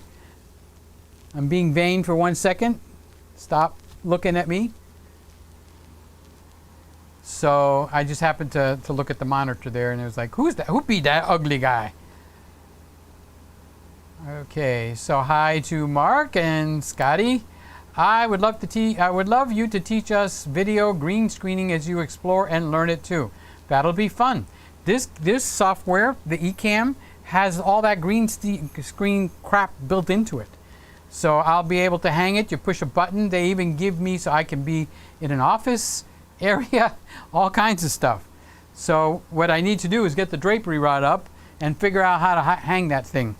Okay, because it needs to be easy. It can't be something that's really hard. And it needs to be close, so when I bring it all over here, it'll probably be bunched up over here. So you'll probably see a little bit of green right behind this white tree, which ain't that bad. Okay, green and white go together okay. So if I put it on a drapery rod, it would be kind of like this tree would have, actually it would add to the atmosphere. It would go all the way up from the ceiling and come down, and it would be on a rod, and then all I have to do is just pull the green screen, pull, till I get all the way across, and it probably will stop right here as the end of a beam. So where is it? Oh, my hand is right there. Perfect. So I could put a green screen there, and then if I ever want to do a video without the green screen, I mean without the Christmas room, which I did a couple of times, but I got yelled at by a lot of people. It's like, the Christmas room is your thing. Don't you ever take away that Christmas room. It's okay, don't take it easy. So I am very hesitant to drop the Christmas room. But for the Christmas channel, hey. Okay, so Ken. Yes, I have seen others that have the link going to the appropriate country. Maybe you could email Amazon and ask about it. That's a good idea. I will check on that. I will check on that. Okay, yes, the GH4, your skin looks normal, and your gray shirt is now a neutral. Actually, it looks pretty good, but I'm on the wrong camera. Okay, so this is gray. I could actually white balance on this shirt. Okay, so this is what cookies look like, in case, Scott, you needed to remember. This is the right color for the cookies. I didn't want you to think that they were the wrong color. Okay, I think I will be eating, what did I decide? I think it goes like this. I think I'm going to move this one over here and put this one over here, and I will eat these two. And the reason that I say that is this one's a little on the small side, even though it looks bigger. Let me turn it. Okay. I just kind of want to balance it off. Do you play with your food, guys? I don't play with my food, but I certainly do mix it to the point where people get grossed out. Okay, so your gray shirt is now neutral now. Okay.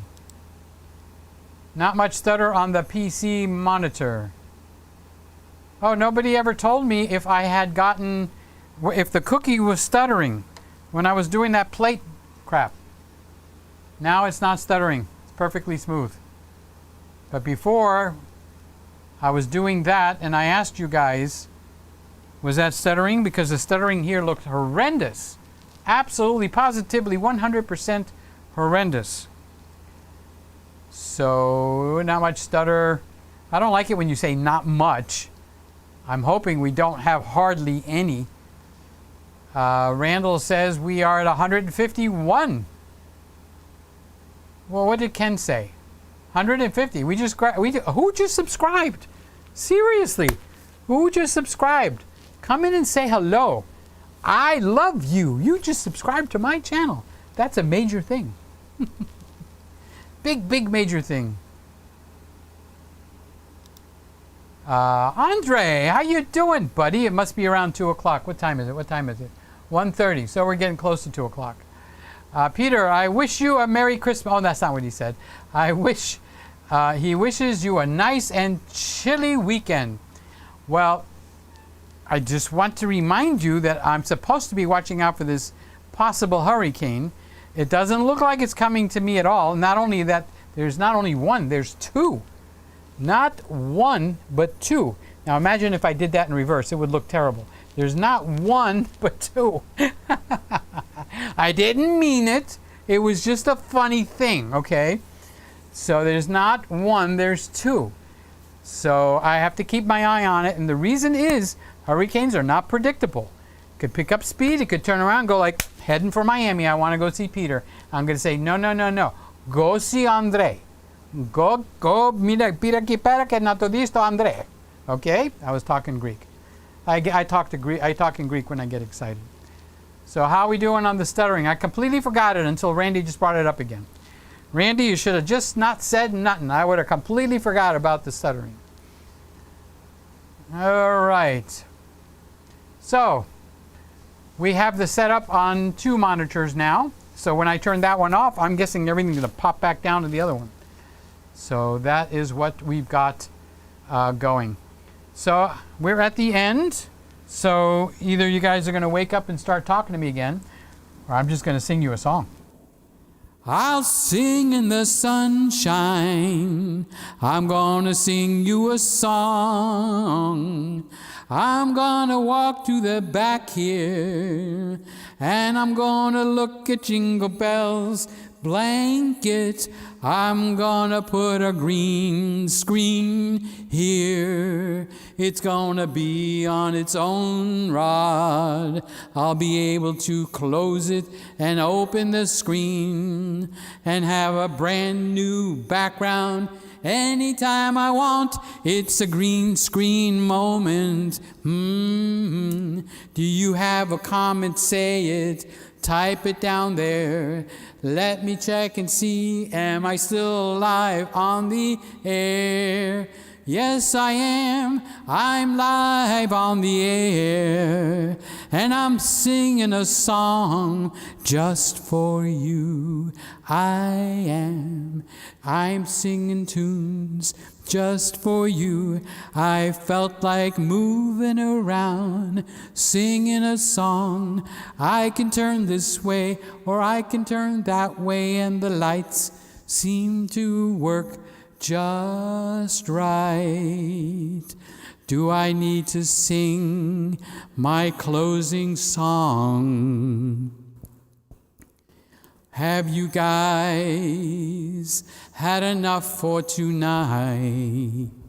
Anyone has something to say? Say it now before I go away. I give to you and you give to me.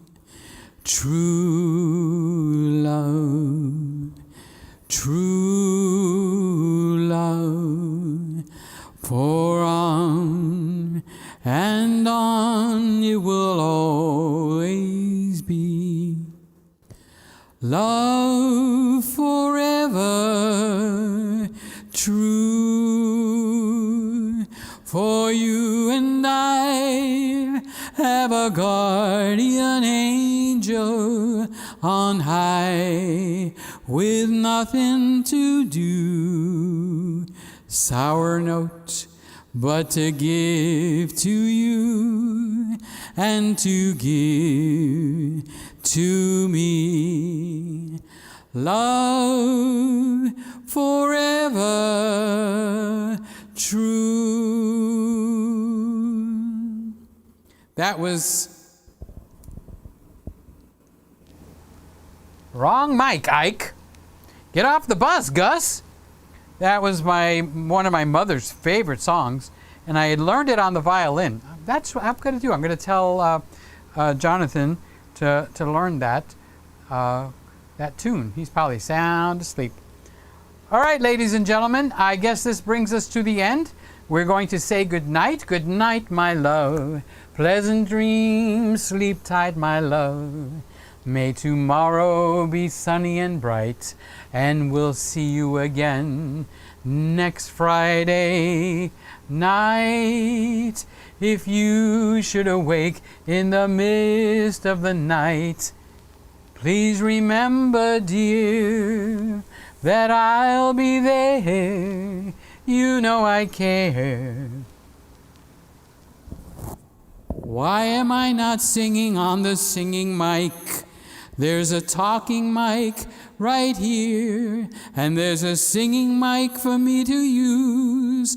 I should use the singing mic. That's what I should do. I'm dreaming of a white Christmas with every Christmas card I write.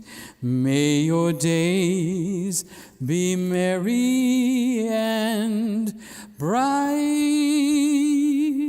and may all your Christmases be.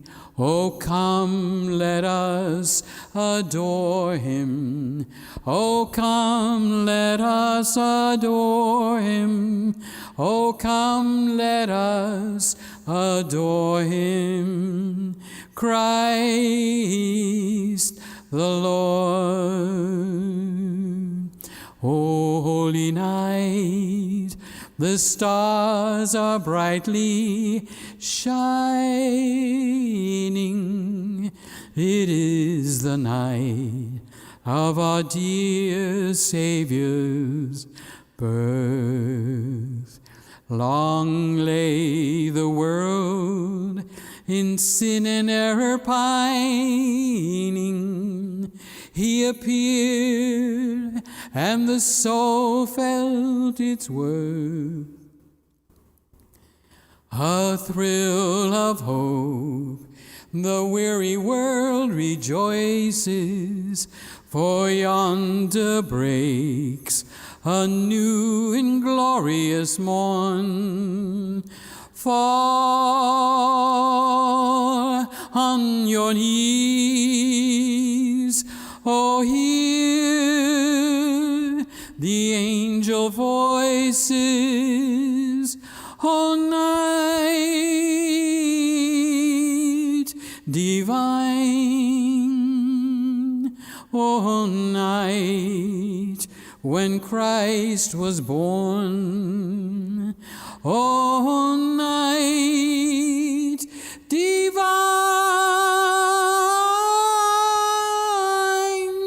oh, night divine, silent night, holy night, all is calm, all is bright, round yon virgin, mother and child, holy infant, so tender and mild, sleep in heavenly peace, sleep in heavenly peace.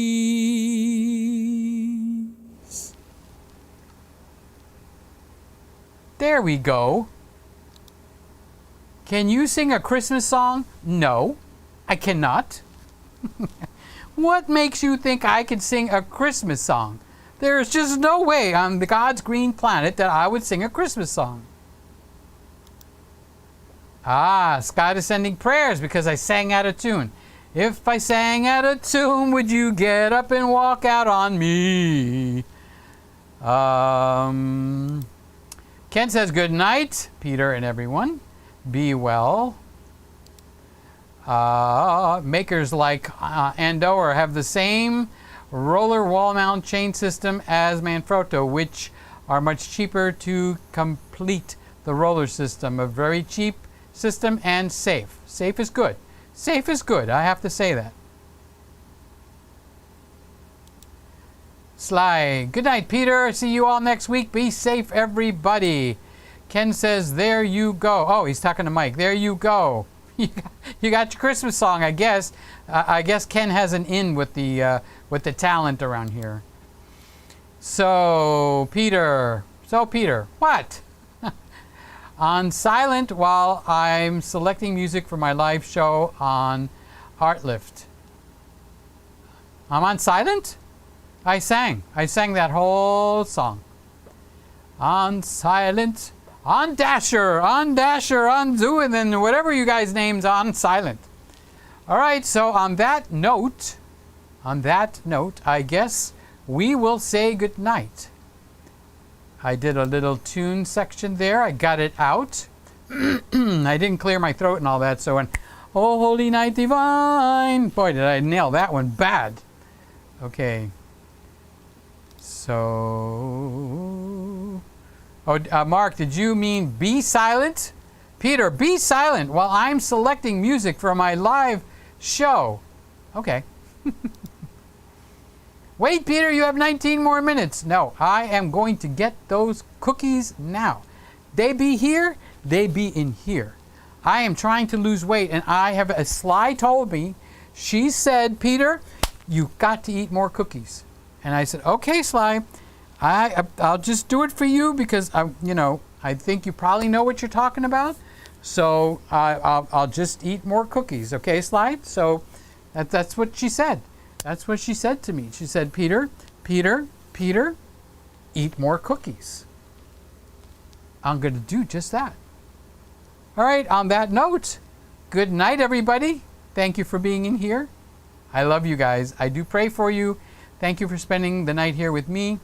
Oh, we climbed up. We've got 15 people in here now. So just when I'm ready to go off, people are coming in. They missed the concert. So anybody that's watching, you can back it up. I didn't sing that well, but hey, I got it out of my system. So good night, everybody. I love you. Bye. You have just watched another PeterGregg video. Something warm, human, and wonderful happens when you watch PeterGregg. Thank you for watching.